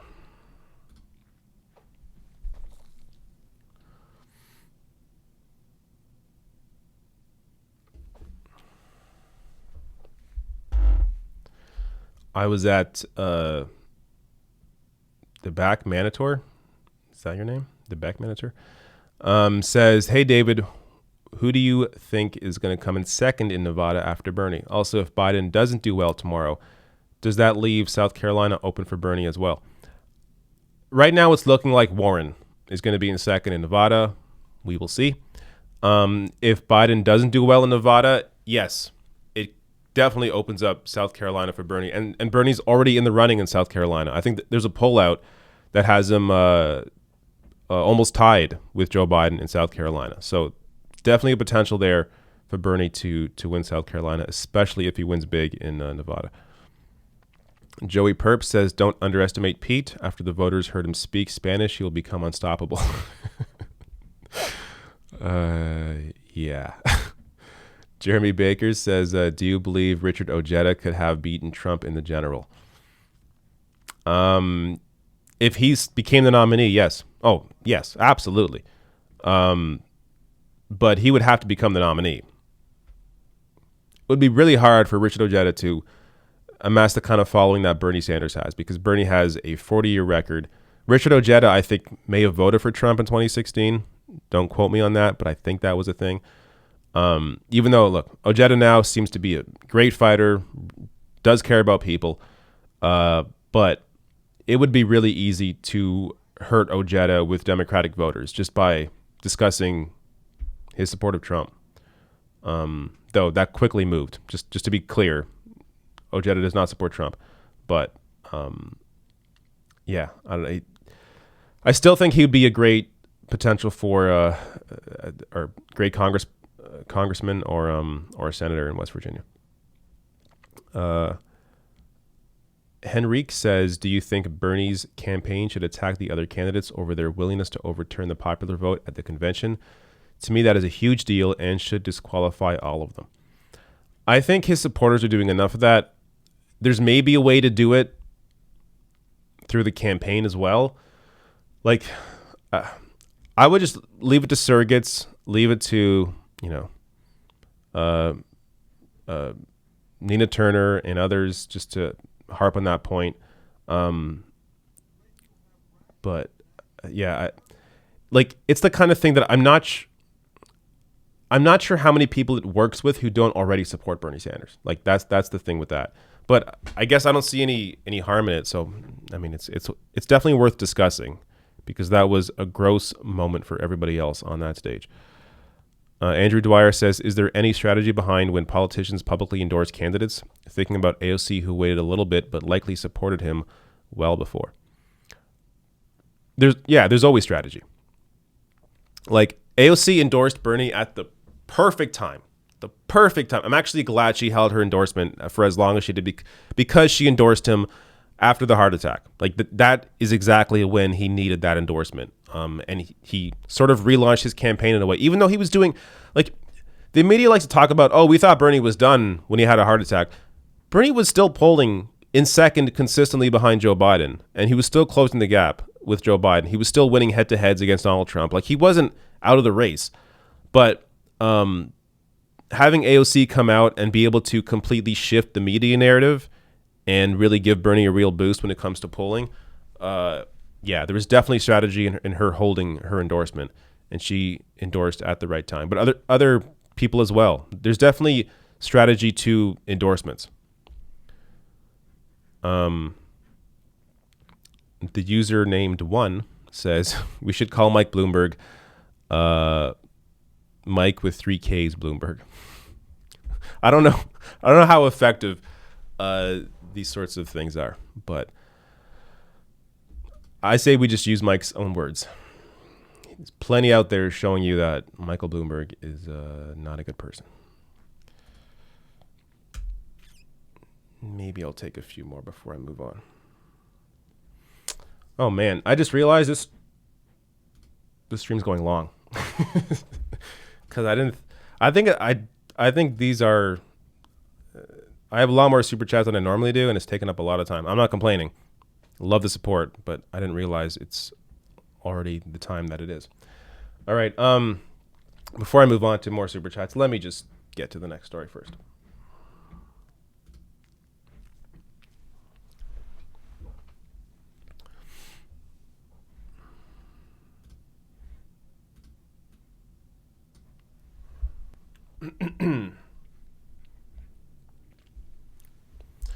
So a man questioned his mayor over his mayor's support of Michael Bloomberg. I want to show you this clip because this is an example of people being engaged in the democratic process. And I think you should use this as encouragement to think about doing something like this yourself. Because this is how you change the perception of mayors and how you actually are able to influence people in power to potentially switch their support away from Bloomberg or away from other crappy candidates, because you begin to expose that mayor or that politician, whoever it is, for who they are by endorsing these terrible people. So I want to show you this. This is this was Aaron Lee Dowell. So says, tonight I questioned my mayor. This is Aja Brown of Compton about her Bloomberg endorsement by reading a few of his quotes out loud. Check this out.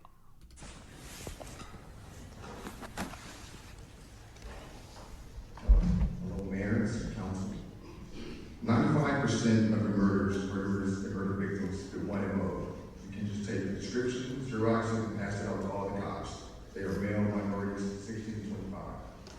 I think disproportionately stop whites too much and minorities too little. Exactly the reverse of what they say.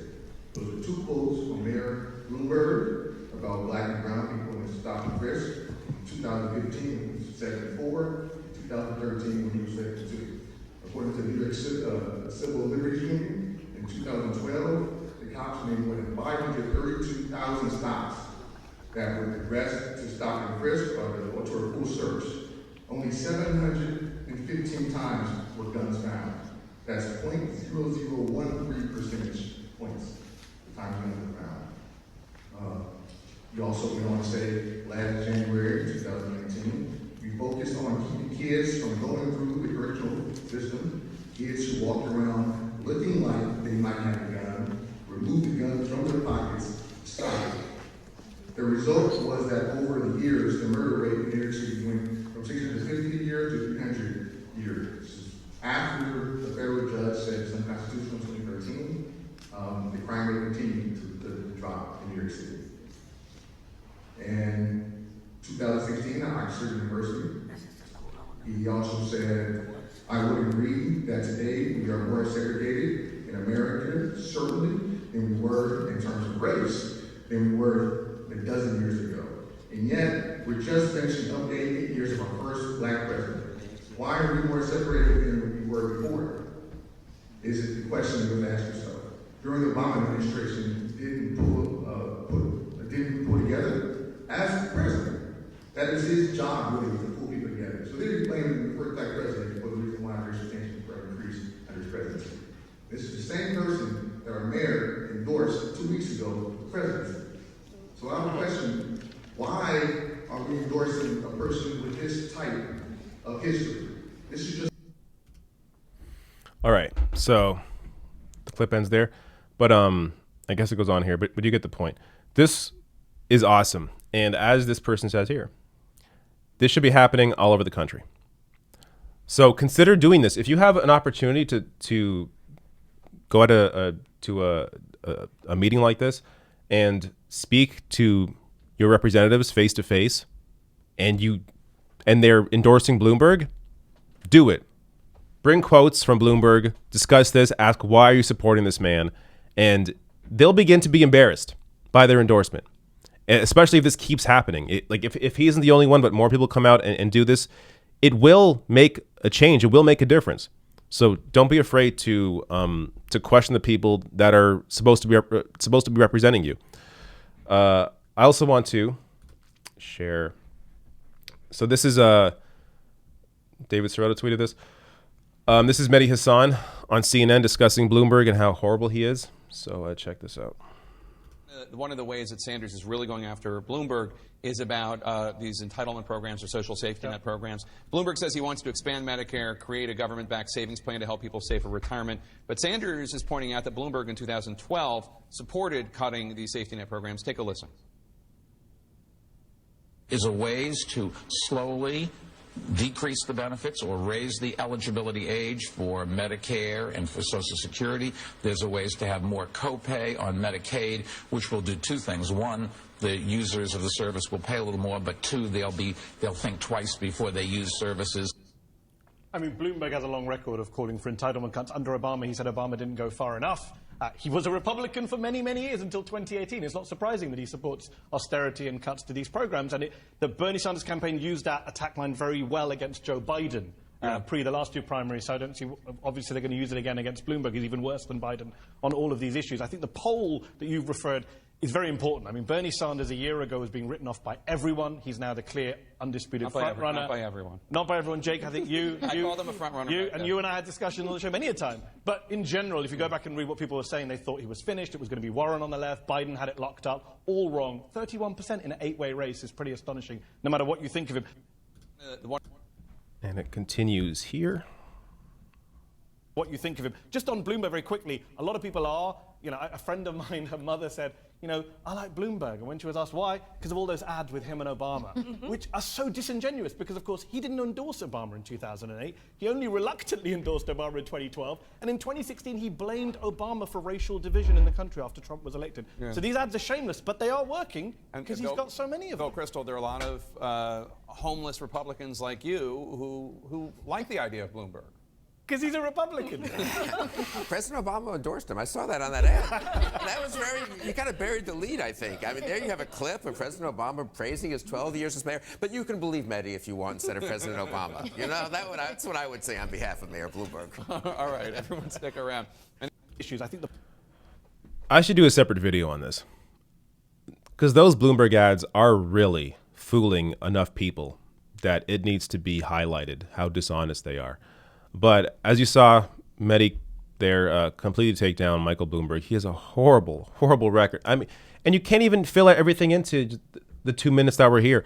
Like, there is just, his record is terrible. I have multiple videos on Michael Bloomberg, but really we've barely scratched the surface. He has just sort of now been focused on because he made this debate and everything. But there is months of content to go after. And man, if Bloomberg is able to buy the nomination, he will be absolutely destroyed by Donald Trump. Just all you got, put Bloomberg's endorsement of George W. Bush into a campaign ad. There you go. You suppress the Democratic base. Put the fact that Bloomberg gave a ton of money to Republicans as late as 2018. There. You're suppressing the base. All his stop-and-frisk quotes, comments, just tons of them. That into an ad. Suppress the base. Like, it's that easy. Bloomberg would be the worst candidate over anybody else in this race. Okay. Let me my chat stopped working. I hope things are still flowing properly. I'm going to double check on the YouTube page. That's me talking.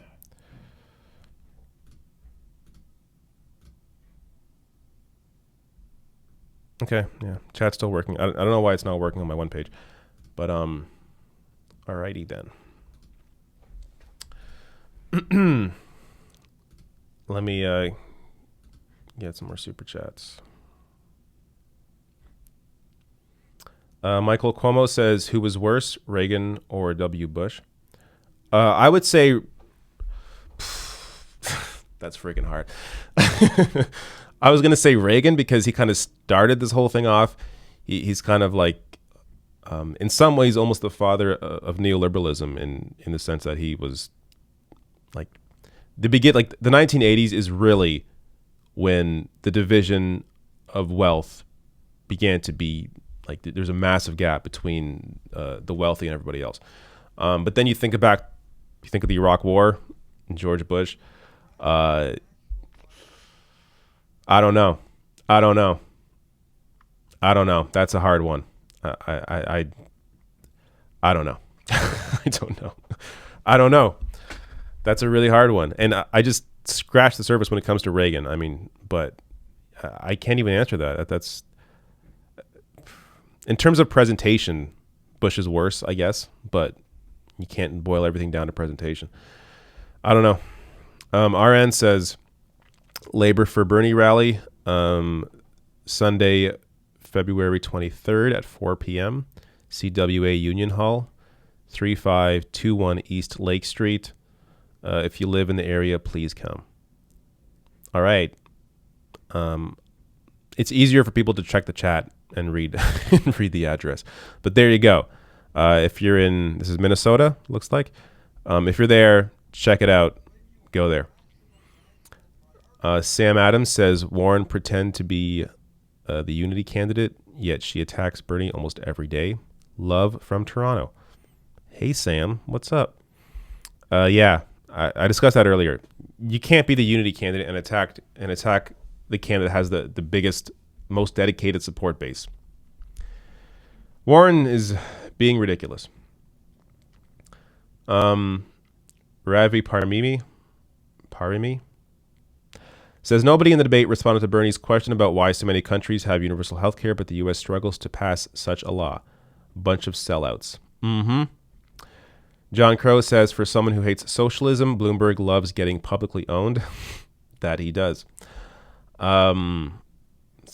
MCRN Orbital says Bloomberg is a Cylon. Think about that for a second. Okay. Matt W. says, disagree. Tulsi's vote was a protest vote. Okay, well, I disagree with you. Urban Angel, a protest what? A protest against facts? Again, please think about this thoroughly. Think of the facts. If anybody did what Trump did, they should be impeached.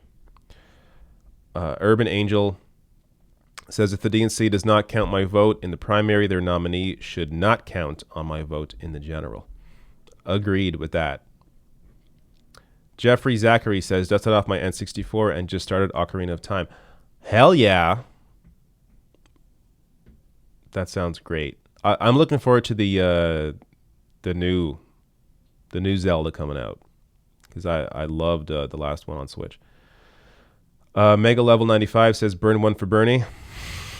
The 420 donation. 100%. You know I'll be doing that. Johnny B. Good says, Medicare for all is the compromise. NHS is ideal. Yes, I discussed that earlier. Nailed it. John O'Shea, what percentage of the super chats do you actually get? I got to double check that. I think YouTube actually takes a pretty big chunk. They may take something like 20%. I don't remember exactly, but I got to double check that. Ideal Steve says, after the debate, do you think the other candidates, maybe not Pete, would help Bernie against Bloomberg if it was a contested convention? Do you think the other candidates, maybe not Pete, would help Bernie against Bloomberg? I don't know. I don't know. I don't know. Maybe Warren, but even that, I don't know. Probably Warren, because I think Warren would choose Bernie over Bloomberg. Let's be honest about that. Even though I have many issues with Warren, I think she would definitely choose Bernie over Bloomberg. But otherwise, I really don't know. Eric Isaac, did that dude just send you $1,500? Who? I saw 500 and I was amazed. I don't see 1,500, but maybe I missed that one. I'm not really looking at the numbers anymore. So hopefully I didn't miss like a massive donation, because I would feel bad. But thank you. I mean, to be fair, I do glance at the numbers, obviously, but that 500 I just did not expect. That is very amazing. I don't know what else to say. James says 83% polled in latest Florida poll were over 45. Okay. Thank you for pointing that out. Yeah, because that poll that I discussed earlier in Florida where Bloomberg's leading, if they polled 83% over 45, I mean, then again, Florida's kind of an older state. So maybe it's accurate to poll 83% over 45. I don't know. But the other issue that Bernie has in Florida, like you don't have to win Florida in the primary or even the general to win the election. I'm not all that worried about Florida. But the issue with Florida is that even among the Latino population, there is, a sector of that population that is just, when you say communism or socialism, they think communism, because a lot of them, their ancestors or their family are from Cuba.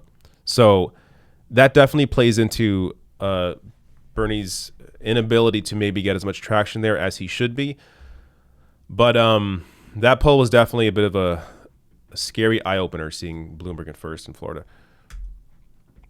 Okay, let me maybe get to the next story. Maybe I'll take one more. Jen Pepper says CNN just posted an article about Nevada caucus volunteers being asked to sign NDAs. They don't want them talking to the media. Why would they? Okay, I got to read the story. Maybe the NDAs are about something else. I don't know. I don't want to just, read a super chat and jump to conclusions, but that doesn't sound right anyways. All right. This next story, I believe, if it's the one I think is next, is an interactive story. Yes, it is. So we're nearing the end of the stream here. I shouldn't say the stream. End of my stories anyways. Actually, we're not really. I got like 4 stories left. But this one is going to be a little interactive because I'm going to play 3 ads that are attack ads against Bloomberg, and I want people to vote on which one they like best. I don't think there's a polling mechanism in here, and if there is, I don't want to test it now. So basically, it's going to be in the chat. You put 1, 2, or 3, but I'll set this. I haven't even got to the story yet, so I'll set this all up properly, and you will see what I'm talking about.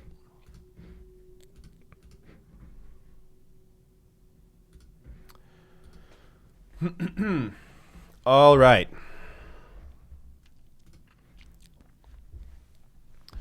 So Bernie Sanders, Joe Biden, and Tom Steyer all have attack ads that are attacking Michael Bloomberg. Now, what I want to do is something a little unique for what I normally do during these streams. I'm going to play each of these ads, and for people that are watching right now that are in the chat, they're going to vote for one of these attack ads, which one is the best one. So it's going to be a 1, 2, or 3. So first, Tom Steyer is the number 1. I will play Tom Steyer's ad. And no voting until the very end, obviously. But let's watch Tom Steyer's anti-Bloomberg TV ad. Mike Bloomberg supported Stop-and-frisk as the Republican mayor of New York City. They are male minorities 15 to 25. You can just take the description, Xerox it, and pass it out all the time. Throw them against the wall and frisk them. And he blamed the end of discriminatory mortgage practices for the financial crisis. Redlining, if you remember, was the term, and don't go into those areas.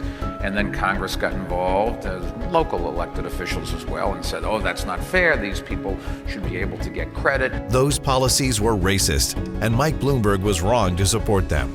But thankfully, there is a better way. Tom Steyer will be a president for all of America. Tom will use his experience starting a nonprofit bank for underserved communities and fighting for clean air and water in Black and brown communities across the country to put social, economic, and climate justice at the heart of his presidency. That's how we make real change. I'm Tom Steyer, and I approve this message. All right. That's the first attack ad on Bloomberg. So again, that is the number 1. This is the number 2. This is Bernie Sanders, his attack ad on Michael Bloomberg. Now let's talk about intelligent cuts. There is a ways to slowly decrease the benefits or raise the eligibility age for Medicare and for Social Security. There's a ways to have more copay on Medicaid, which will do 2 things. If we need austerity, let it not be austerity on the backs of the most vulnerable people in our country. The elderly, the children, the sick, and the poor. Let's have some austerity for millionaires. That's the Bernie Sanders ad. Now let's play the Joe Biden ad that is attacking Michael Bloomberg.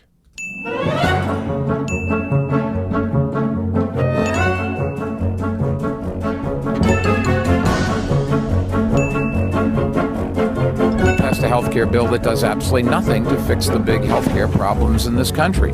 It is just a disgrace.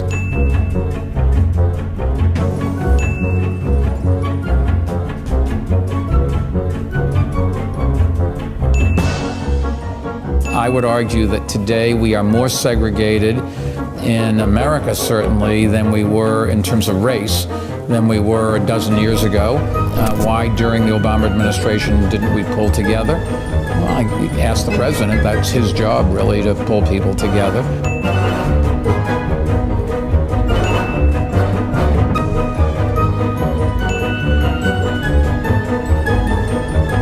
Obama did basically nothing.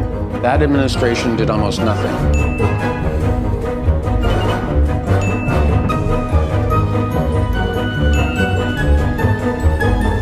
You say that you're a big fan of Donald Trump. I friend of Donald Trump's. He's a New York icon. You've actually been quite...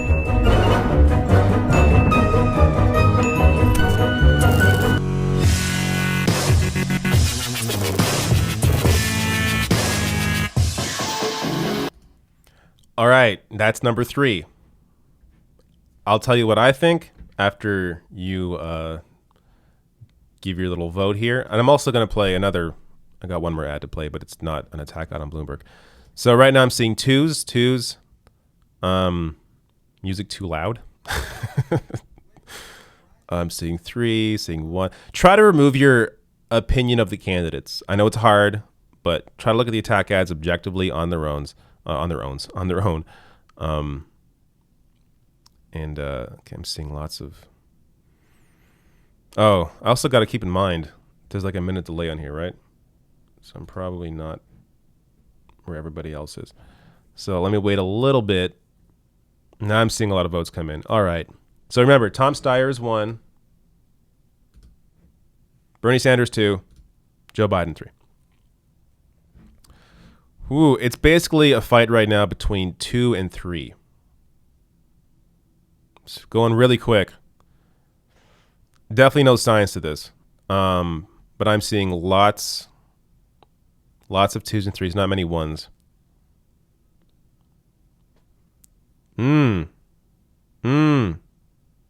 I don't know. All right, I got to just mentally stop it now. It's a toss-up between 2 and 3. But I'm inclined to give it to 3. I think I'm seeing more 3s here. So, all right. I can't look at this chat anymore. So let's say it's a tie between 2 and 3. Let me tell you who I think has the best attack ad here. I think it's Joe Biden. Bernie's ad is, so Tom Steyer's ad is... Blame the end of description. The voiceover on Tom Steyer's ad is not good. I think that's a real issue. And then half his ad is talking about himself. I guess it's really hard. I know I got to remove myself from this, but this is... But thankfully... No, it's too much. The Tom Steyer ad, it doesn't really do enough. The voiceover, though, is really kind of what ruins the Tom Steyer ad. This ad, the Bernie ad, is, I think, solid. It's good. I like that they focus on 2 issues, Social Security and Medicare. It really makes it a really focused ad. I think people oftentimes need focus to really be able to digest what you're telling them. So they're focusing here on Bloomberg's history on wanting to cut Social Security and Medicare. That's good. I also like the text on screen. Makes it a little, I like how it does that while he's talking so people don't lose track of what he's saying. Very smart of doing to do that. And then I like this idea of having some austerity for billionaires. I like that. But I got to say, just the amount of content that they are showing here, whether it's him lying about the support from Barack Obama, I'm glad they brought that up. All the videos they're bringing up, I was shocked that the Biden team put this together because this is really, really good. This is really good. And thankfully, we don't have to sit through Joe Biden saying anything. So it's just a Joe Biden logo at the end. I thought this was the best ad. And I don't think it's really going anywhere. I think this is just purely social media based on the way that they framed the video here by making it a square. But this would be something that I would hope they would put out, spread out online, because these are the moments. All these moments need to be highlighted. They bring it all up. Really good. But I got to say, Michael Bloomberg put out an attack ad, quasi-attack ad on Joe Biden. Watch this. This kind of undercuts Joe Biden's attacks on Michael Bloomberg. The best way to predict the future is to create it. I don't know anybody I've worked with in my career, and I've been hanging around a long time, who does more to create the future than you, Mike. Mike Bloomberg transformed the city of New York into a global leader on public health and environmental stewardship. While others talked about climate change, Mike took action. He helped reduce New York's greenhouse gas emissions by 16%. Mike has what every public official should have: passion matched with principle. Your legacy extends well beyond the 5 boroughs to a nation and a world that continues to benefit from the leadership that you have shown, and I am absolutely confident is going to exist in the years to come. Oh my God. The thing I like about Mike, it's not about words. It's always about action. I'm Mike Bloomberg, and I approve this message. That was a mistake. All right. This is why you can't support phony politicians like Joe Biden. Michael Bloomberg as well. Totally phony. Just to be clear on my position on this, Michael Bloomberg is much, much worse than Joe Biden. Much worse. Michael Bloomberg is a Republican trying to win the Democratic nomination. But you can't give a speech like that. Just the way they put the music underneath. Oh, they just completely laid out Joe Biden with this ad. It was horrible. But there you go. All right, what do I got next? Let's start zooming through this stuff.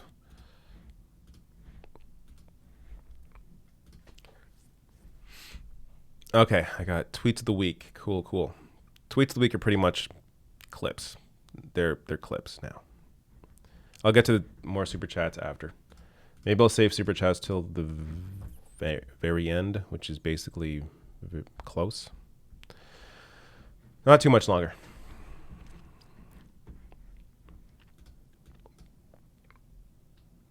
I really did not realize how long I made this stream.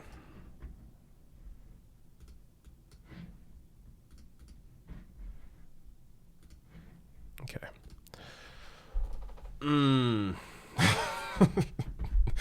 I'm just thinking all these clips I'm playing. Okay. Maybe a little less. Maybe this is more show and tell. A little less commentary from me here.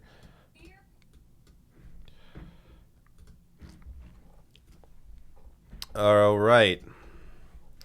So every week I collect a bunch of tweets that I like and want to share later. Tweets that don't really fit into anything else, which this segment is now slowly turning into moments on mainstream news that I want to share because that's all the tweets this week. They're moments that happen on cable news that I think are worth sharing. So let's get to some of this. And in general, I love commenting on media. I kind of see myself as a media critic in some ways since it's something I focus on a lot. But let's play some of this. So this is, and by the way, all these people are great. Like Jeff here, Spitting Back, always shares these clips. Case Study QB. I think the rest are Case Study. Another Case Study one. Yeah, so great people that are able to capture these clips and share them. Let's check out this one. This is Anand Giridharadas basically leveling Michael Bloomberg. So, Anand, the reason, as Jeremy puts it, that debate performance by Bloomberg was bad but not fatal is because Mayor Bloomberg can spit out another couple $100 million to fix the problem. He's willing to spend up to $1 billion or a couple billion, he says, whatever it takes. What does that all say about what you're writing about in the Times today? You know, I would disagree with Jeremy a little bit in that I don't think he had a bad night. I think he had a revealing night. I think that was who he is. That actually seemed pretty similar to the guy I saw as mayor of New York. Uncharismatic, unfeeling, and having, as someone who's reported on a lot of billionaires, he actually is like a lot of people in that world. The difference is he's running for president. When you're a billionaire living the kind of life that he lives, there are very few people who tell you the truth. There are very few people who challenge you. There's very few limits to your desires becoming reality. And when you shift into a world in which you actually have to relate to farmers in the middle of the country or have an argument with people who are not just going to roll over for you, it's hard. And I think he embodies what in this Sunday Review piece in the Times we call the billionaire referendum. Because this is a race now in which everything rotates around the access of billionaires. You got billionaire candidates in this race, 2 of them. You have 2 candidates in Bernie Sanders and Elizabeth Warren whose animating idea is to take down billionaires. One of them says billionaires shouldn't even exist. Billionaires are the major funders of many people in the race. The platforms of persuasion that we're all talking about the election on are owned by billionaires. And billionaires are the captains of the economy that has created the resentment and anger and sense of hopelessness that has given this election year its populist swagger. And so I think we are set up in 2020 in a way that has not happened in our lifetime for a real debate. You can't vote in 2020 without a perspective on billionaires. You have to know where you stand on the question of, are billionaires just people who happen to have drifted up from us, or are they actually standing on our backs? Are they the reason the American dream has gotten in the shape it is, our politics in the shape it is, and do we actually need to bring them down a peg in order for justice to be done in America? All right. These moments are so rare, especially on MSNBC. So when they happen, I like to highlight them, give you some hope for humanity, some hope for the cable news audience. So that was great, and I think it's a great perspective to have that Michael Bloomberg didn't have a bad night. He had a revealing night. This is who Michael Bloomberg is. Take it or leave it. Next one here. It's the same one.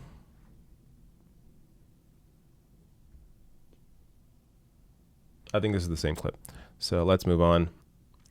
So this is Crystal Ball. Whenever Crystal Ball's on CNN, look up the clips, check it out. She always is fantastic on CNN. So let's watch a little bit of this. So that was Bernie Sanders dismissing a recent poll suggesting American voters are uncomfortable with the idea of electing a Democratic socialist as president. Michael Bloomberg obviously felt differently. The question for Bernie Sanders is this. If he is the Democratic nominee, can he attract conservative Democrats? Can he attract moderate, maybe never Trump Republicans to win in November? Joining me now to discuss, CNN political commentator Ana Navarro and co-host of Rising on Hill TV, Crystal Ball. I want to establish a baseline before we even begin this discussion. Ana, let me start with you on this. Does the Democratic nominee need moderate Republicans or never Trump Republicans to win in November? But a basic question, does the Democratic nominee need to be a Democrat to win the nomination? And it's looking increasingly like maybe not. But look, it depends. It depends on the formula you use to get to the 270 electoral votes, right? If your formula includes places like Florida, I would tell you yes. If your Florida includes some of the places that were lost by less than 7,000 votes, then you have independents, you have moderate Democrats, and you certainly have disenfranchised Republicans, never Trumpers, who could make that difference. Or you need to make it up from being able to take out that Obama coalition to the streets that didn't go out in the same level as they did in 2012. Either way, you've got to come up with a formula for 270. So, Crystal, to you, do you think a Democratic nominee needs to worry about attracting Republicans? I think Ana lays it out well. There are a couple of routes to get here, but I actually don't think you have to pick either or. And with Bernie Sanders, look, we know that he excites the base. We know he's going to bring out more young people and probably more working class, diverse communities that stayed home in 2016. But we can look at his 30-year electoral history in Vermont to see how he does with those more moderate and conservative voters. Now, look, Vermont overall obviously is a more liberal state at this point, but there were 61 towns that voted for Donald Trump. Of those 61 towns, Bernie Sanders won 47 of them. Now, compare that to Elizabeth Warren in Massachusetts, where there were 91 towns that went for Trump. She was only able to win back 4 of. So I'll continue the clip in a second here. It breaks down to a second part. I just want to comment something on something Ana Navarro said. So this, like, does a Democratic nominee need to be a Democrat? Like, this, I feel like this is a talking point I just don't get. politics is not a team sport. It's about, what are you about? What are your ideas? What do you fight for? What is your platform? That's what this race should be about. Not about like this. That's obviously a jab at Bernie Sanders, but also I guess in a way Bloomberg. But I don't care. That my issue with Michael Bloomberg isn't that he was an independent and a Republican, though in some ways, yes, Republicans are. The fact that you were a Republican does show you your value set. But my issue with Bloomberg is his history, his platform, his policies, what he's done, what he did as mayor, like what he has said. That is my issue with Michael Bloomberg. Like these labels, we got to get away from these labels. It's not there can be independents like Bernie Sanders, lifelong independent that has fought for people the entire time. And there are also independents that are conservative and, incredibly pro-corporate. So there are different, this is why you can't look at labels. You have to look at what the person has actually done.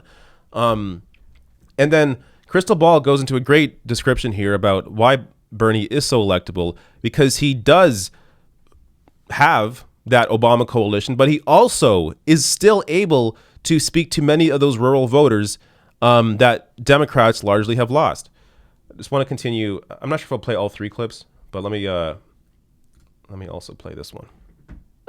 So we can see actually Bernie Sanders has outperformed in the kind of deindustrialized towns in Vermont that are very similar to those key swing states in the industrial Midwest. The question, is it an either or? And Anna, I think this is where you come in as someone who has spent your life in the Republican Party, as someone who has been a lifelong Republican. How comfortable would you be voting for someone who calls himself a socialist? I am incredibly uncomfortable about it. Problem for me is that I am most uncomfortable voting for Donald Trump. That for me is not an option. But I can tell you that there's something, look, two things about Bernie Sanders. Number one, this is who he is. And at 76, 78, whatever he is not going to change. And he can't change because people would question his authenticity. But in places like Florida, and for people like Republicans and moderates, and I realize people in the Democratic primary don't care. When they say, you screwed up your own house, go take care of that, they've got a point. That being said, when we hear the word socialist, I fled communism. Well, as did so many right? Cuban Americans in Miami. There's Cuba, there's Venezuela. There's Venezuela. There is a reason why Donald Trump is dragging out the Democratic John Guaido from Venezuela at the State of the Union, because it triggers us emotionally.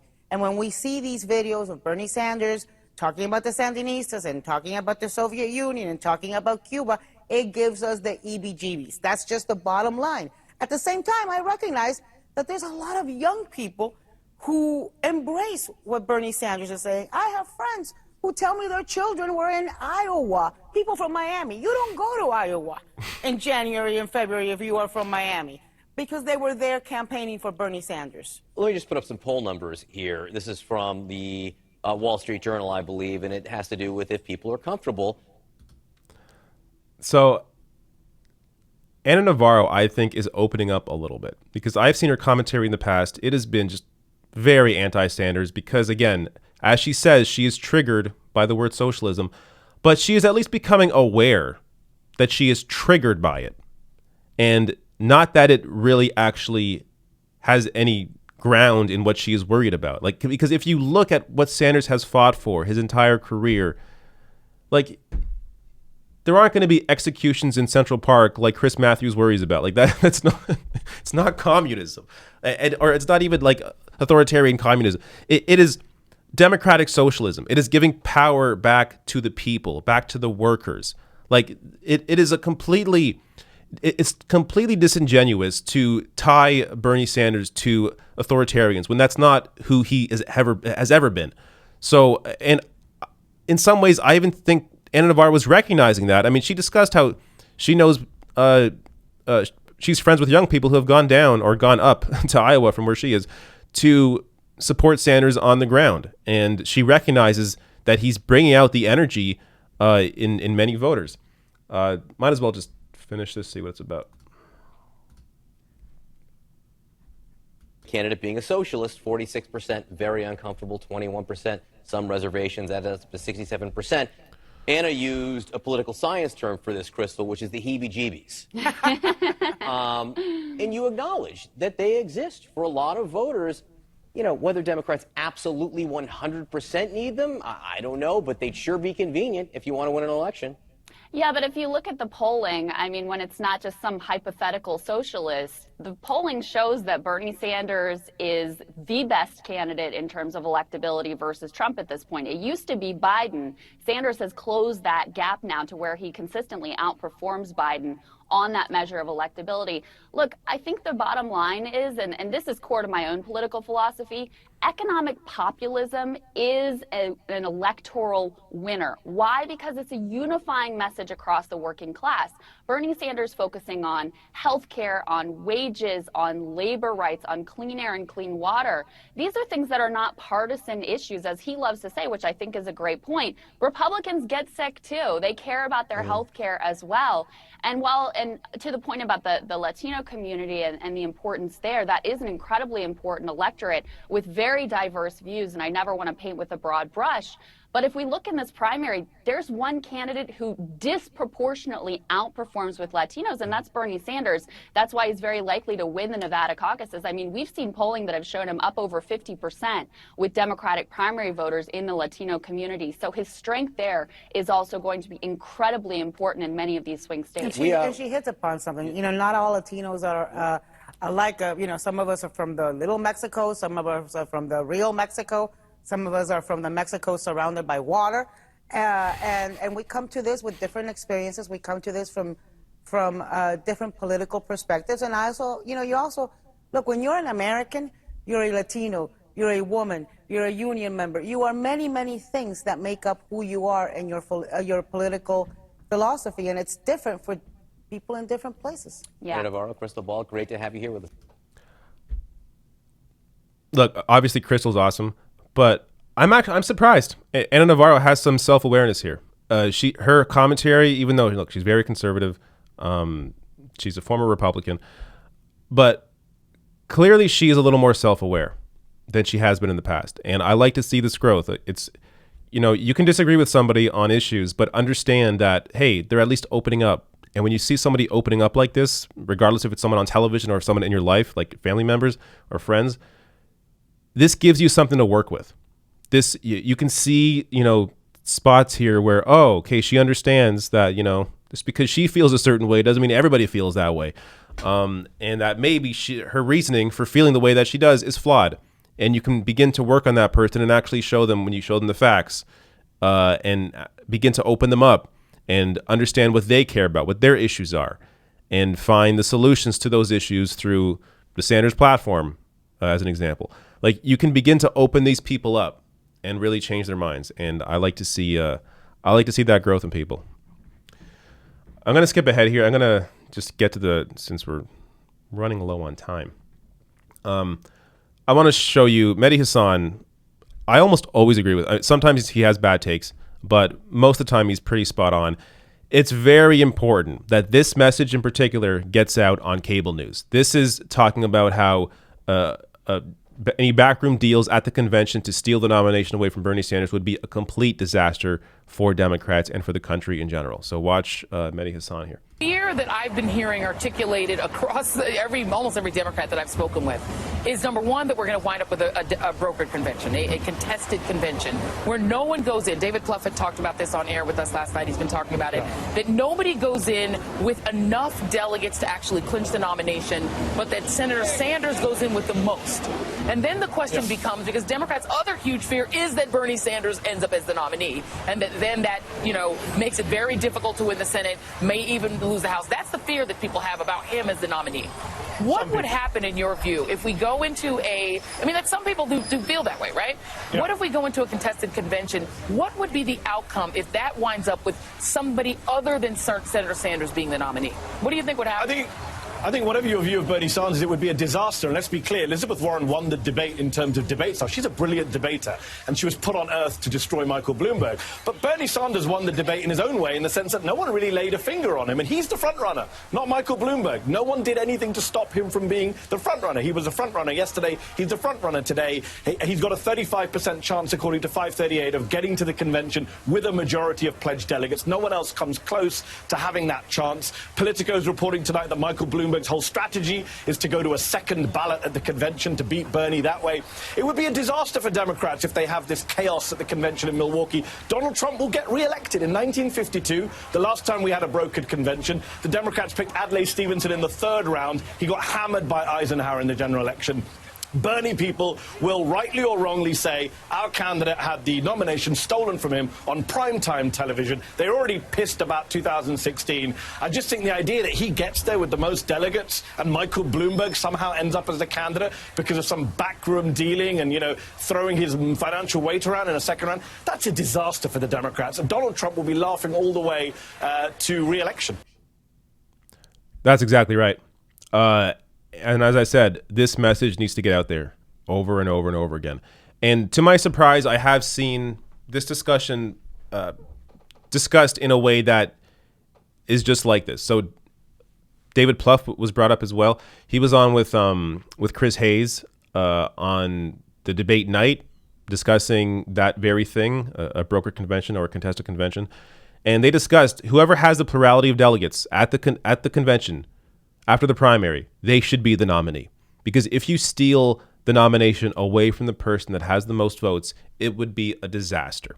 And you absolutely would alienate that sector of voters, especially if it's Sanders supporters who are very engaged in the process, on the ground, volunteers, phone banking, texting, everything. If you kick those people out by choosing somebody else, they're not going to vote for the nominee, and the Democrats lose. It would be just as bad, if not worse, than having, an independent split the vote, because you actually would be alienating the most engaged group of voters that Democrats have. It would be a disaster. Okay. I work too hard. Too many friggin' stories, too much research, too many links. And I haven't even done the polls yet. Okay, I will do these polls very, very quickly. That's what I'm going to do. And then I'll get to all your super chats. I know I'm a little backed up here, but I want to get through these polls. All right, so every week I collect the polls of the week to see where Bernie Sanders is at. So let's start here with Nevada. Here we go. This is the latest poll out of Nevada, Data for Progress.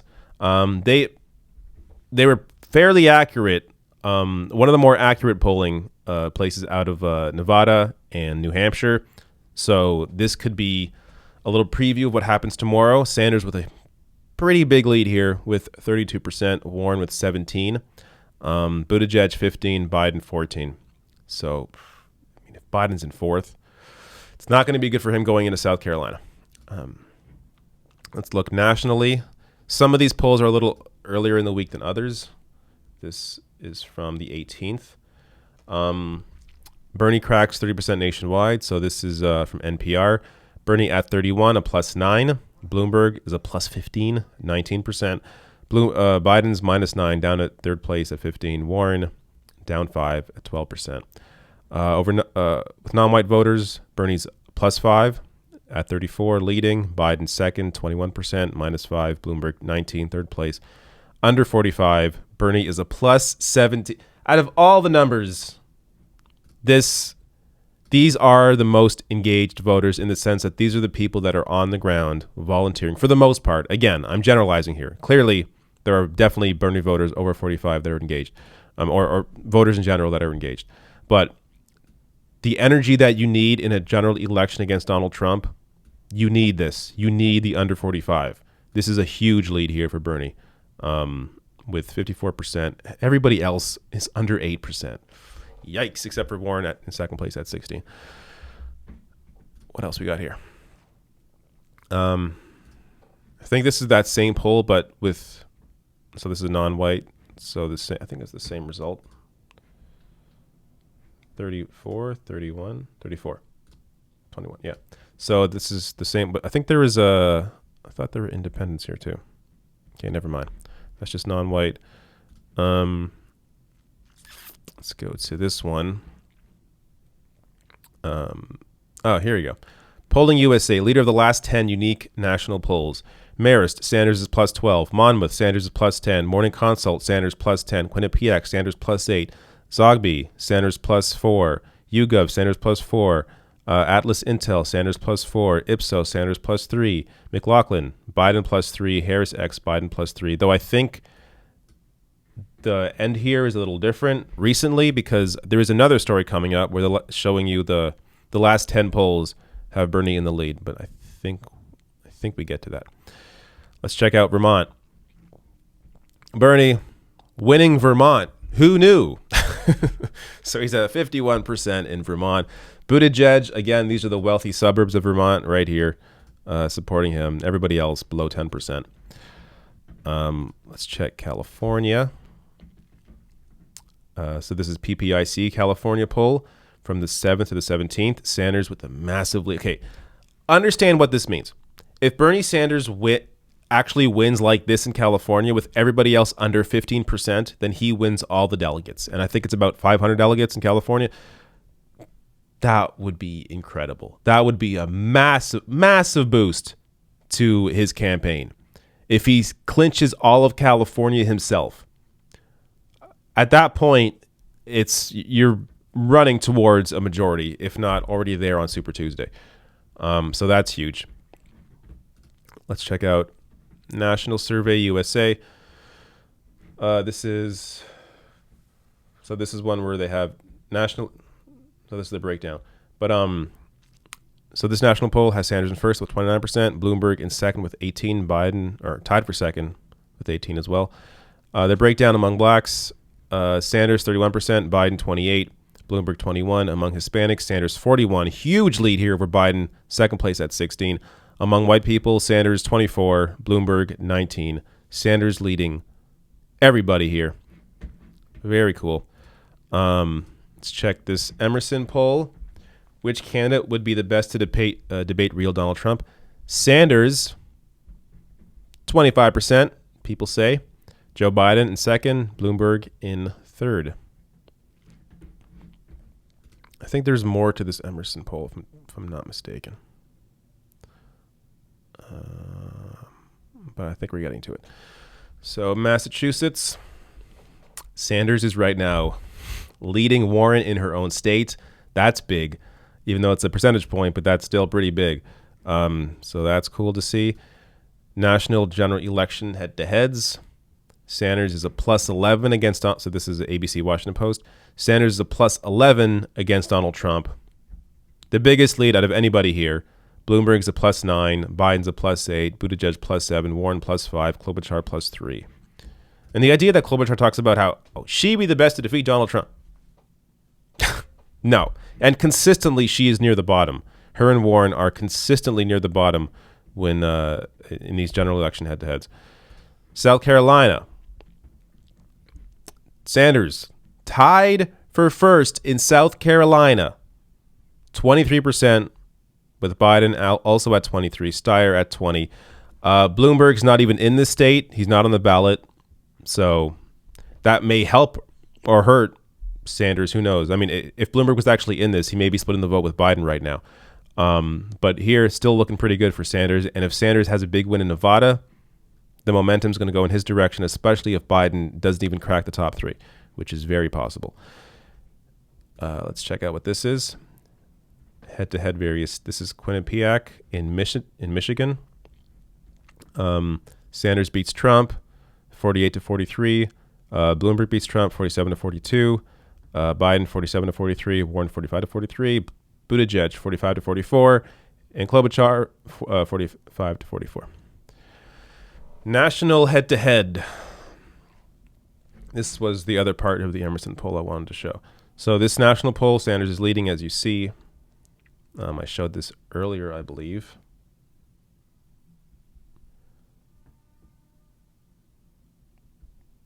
National head-to-heads, right here. Bernie Sanders is the only one beating Trump in this national head-to-head. Everybody else losing to Trump. Sanders is the most electable. He brings out independents, young people, people that did not vote in 2016. This story here, the last poll story that I have, Bernie Sanders leads in all 10 national polls released this week ahead of the Nevada caucuses. There you go. those are your polls of the week. Okie dokie. That was too many tabs. I know people begin to get anxiety when they see too many tabs open. Okay, let me get these super chats, and then I got two. You got to remind me. I better not forget. 2 videos, 2 fan-made Bernie videos to play at the end of the stream. You know what? Maybe I'll play. Let me play them now, because I don't want to be having a. Yeah, let me play them now. I'm afraid it just may slip my mind if I don't play them now.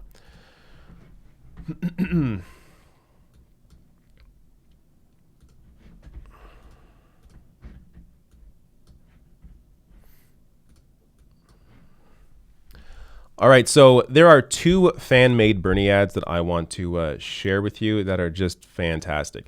This one just recently came out, so if you remember, there was a recent Bernie supporter-made ad made by these people, Leah Rose, Rocky Owens, and Ben Hallman, I believe. Yes, the editor.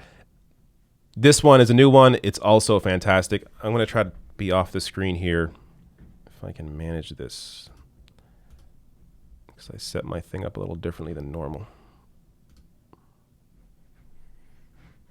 All right. You will see in a second.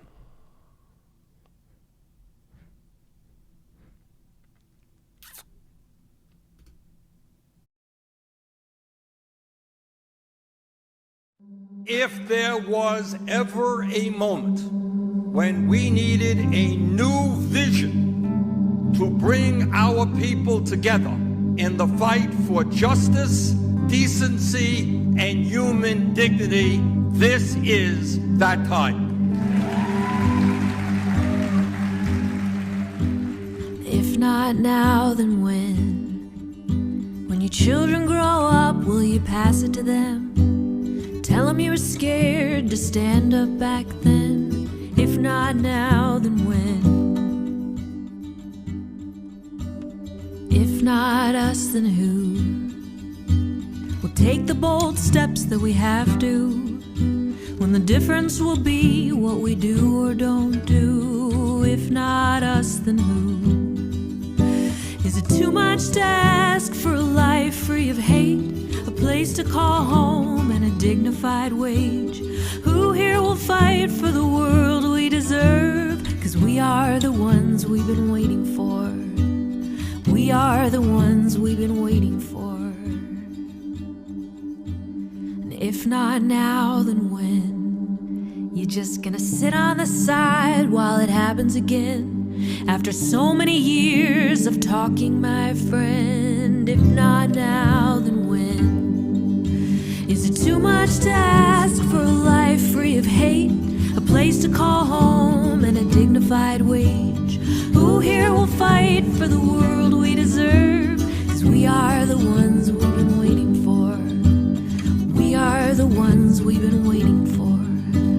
We are the ones we've been waiting for.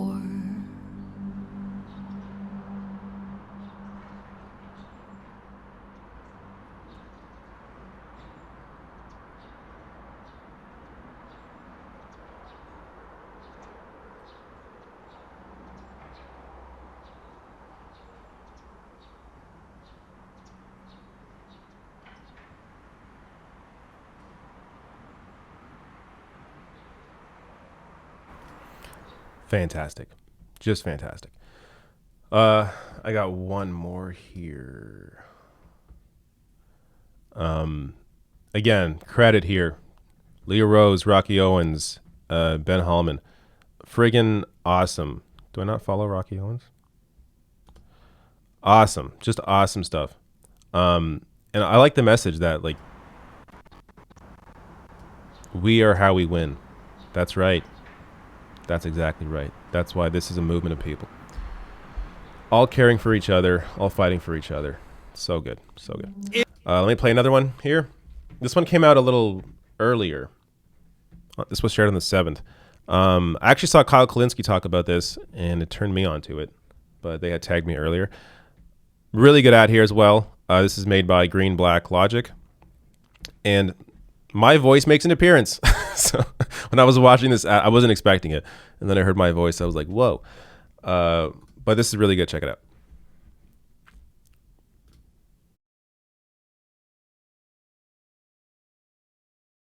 You worked in the mines yourself, huh? Yes, I'm a retired UNWA miner, and I never dreamed that I'd get to thank you personally myself for the bill that you have co-sponsored and how the Senate Bill 175, the Miners Protection Act, which I'm one of those miners that will lose.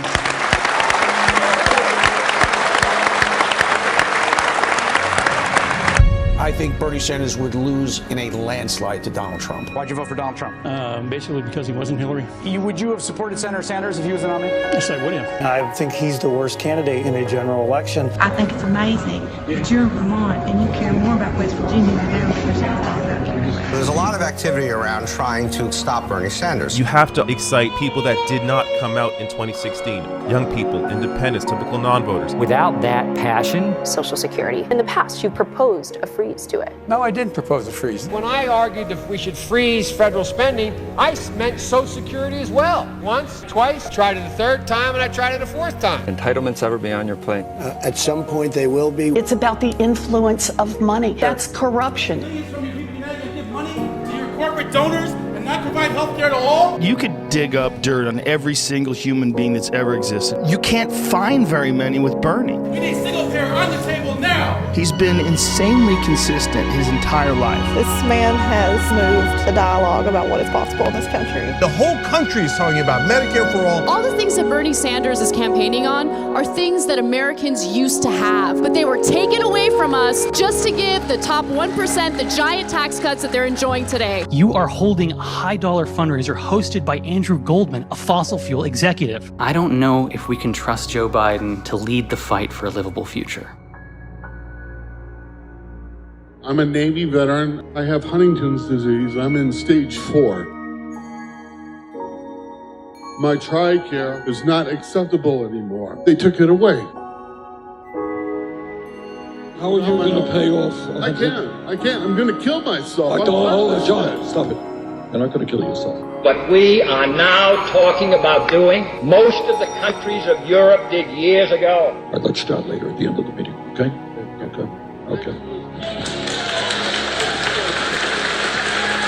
This is why we call him America's dad. We are behind every country pretty nearly in Europe in this matter of medical care for our citizens. Who is more electable nationally? Had you picked Bernie Sanders, it would have been tougher. Because the only one I didn't want her to pick.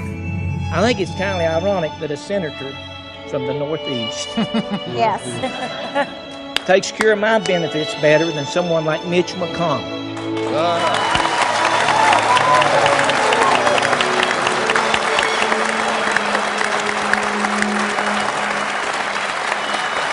Doctors, the choice of doctors, hospitals are included in a government program. But if a man doesn't have a job or an income, he has neither life Because of your support, nor liberty, I was retroactively reinstated.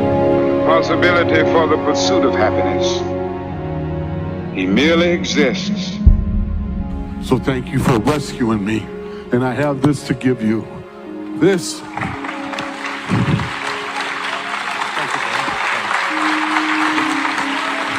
This is my leather flight jacket, and I served at NES Lemoore Search and Rescue and saved dozens of lives while stationed there. In 20 years of service, I saved many more. I want you to have that. That's my original issue flight jacket and a flight patch.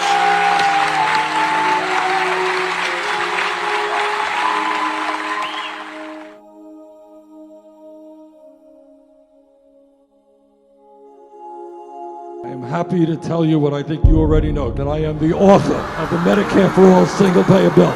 I want to see Bernie versus Trump because we're in a class war. We will eliminate medical debt in this country. Senator, you are the only one that I can trust. You're the one that I trust. We've got one shot. I need my dad for me. They're not sending their best. Demagoguery. It's an age-old weapon. With the U.S. and Iran on the brink. How many young men and women might die in such a war? It's time for it to end. I will lead the world to transform the global energy system and save the planet.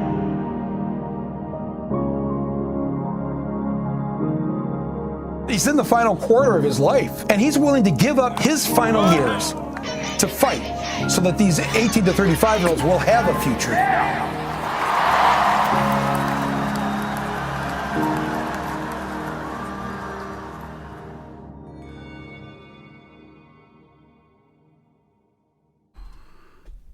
Awesome. So well done. So well done. The amount of work, again, I discussed this earlier, as somebody who was an editor, like the amount of work that goes into this, like people don't understand. It's a ton of work, and both these ads are incredible. All right. I'm going to roll through these super chats. This stream has gone on very long. So forgive me if I don't answer your question or if I just go too quickly, but let's get through these. Phil Smart says, hey, David, I told you this convention thing was going to be a problem. I can understand why you wouldn't want to be alarmist, but you definitely downplayed it a couple months ago. It's not something I think that's worth discussing until we're facing it. So that's why I wasn't focusing on it. But it's always been an issue, or it's always been a potential for sure. Dustin DPS, what happens to the delegates of Dems who drop out? They basically, the delegates themselves decide where they go. Chuck Slatkin says Bloomberg is Trump with a better suit and haircut. Sally Shaw says, do you think Bernie should run as a third party if he has a plurality and they steal the nomination from him? Seems Trump would definitely win if not. Because I would encourage people not to vote, I would say yes. Bernie should run as third party if they steal the nomination from him. Yes, 100%. Meek Geek says, my wife and I's party preference was changed to nonpartisan sometime in the last 2 weeks. We both verified recently that we were Dem. We're Nevada residents. Please spread the word to check now. All right, so that is a good point. Wherever you are, whatever state you're in, check to ensure that you are registered as a Democrat. I don't even care if your state is an open primary. Like, just to avoid any potential issues, it's best to be a Democrat to make sure that you can actually be engaged in the process. Let's see where I left off here. I had to refresh. Okay. Trondine says impeachment not serious. 2 of 5 violations art passed same day as NDAA and trade show for neoliberals present. Larry the Truth says I live in Florida. Bernie 2020 has a lot of people here for him, and I'm Hispanic, so he gets the Hispanic vote from me and my 200 family members here too. Nathan Leclerc says playing some Yakuza 3 remastered right now while listening to the stream. Good times. I love to game and watch videos. Definitely. Janine Jackson says, or is it Jeanne Jackson? NHS being outsourced to private companies by stealth. Head of NHS is ex-CEO Simon Stevens of United Health. It all stinks, creating a 2-tier system already. That's disgusting. Matt W says, sorry, not $500, but thanks the same friend. You don't got to give me that much money. That was crazy. Thank you. Dwayne Bramble says, I vote for number 2 because Bernie put his own views in. Coffee and Makeup with Sam says, I don't think we can trust Elizabeth Warren to give her support to Bernie. If there's something in it for her, she will sell him out. Your Majesty 143 says Bernie's ad targets older folk. Biden's targets younger folk who aren't even looking at Bloomy. Ian Valdez says, you seen the report Russia's helping Sanders? No, I have not. Leela, also, ignore all that crap. It's all friggin' stupid. Yeah, I don't want to comment too much on this stuff, but like they're going to be like they're constantly finding ways to smear Sanders or his campaign. Like it's unless there's actually any substance, like he had a bad vote once or whatever, like everything else is a distraction. Bernie Bros a distraction. Medical records a distraction. He already released his medical records. Like, focus on who the candidates are. Ignore everything else, and anybody that comes to you with crap like that, tell them. Like, focus on who the person is, what they have fought for their entire lives. Lee Levin says, let's go back to calling Matthews Tweety Bird. I forgot that we did that. Victor Nava says, Jason Johnson trashes Bernie supporters on Twitter. He always does that. Jason Johnson is not a smart guy. Your Majesty says, can we get a Burning Man or our own Rock the Vote concert for Bernie with all his musical advocates and endorsers instead of Coachella, Sanchella? If he wins a nomination, that's a possibility, I think. Brenda R says, I wish I was in that Iowa video in Cedar Rapids behind Bernie and Vampire Weekend on stage. It was quite, I was in that Iowa video. Is that what I said? I was in that Iowa video in Cedar Rapids behind Bernie and Vampire Weekend on stage. It was quite fun volunteering up there from KC since August. Awesome. Matt W says, reject Trump by backing Bernie all the way. Yes. All right. Final refresh of the day. Last tweet. Super chat. You could tell it's been a long stream. Last super chat of the day is from Mike Bloomberg. Who knew? Says, does Medicare for All cover that beating I took at the debate? Perfect super chat to end on. Thank you, Mike Bloomberg. Yes, you are fully covered for the beating that you took at the debate. All right. Thank you, everybody. As I said earlier, possibility I'll be on streaming live tomorrow during the Nevada caucus. Results start to come in around 4 p.m. Eastern. If I'm not streaming on here, I may be on Twitch instead, so I can stream some of the coverage of it on CNN or MSNBC or wherever. So below the video in the description box is the Twitch account, twitch.tv/therationalnational. Go there, follow. You'll be notified if I go live. All right. Thank you, everybody, for coming once again, and see you next week.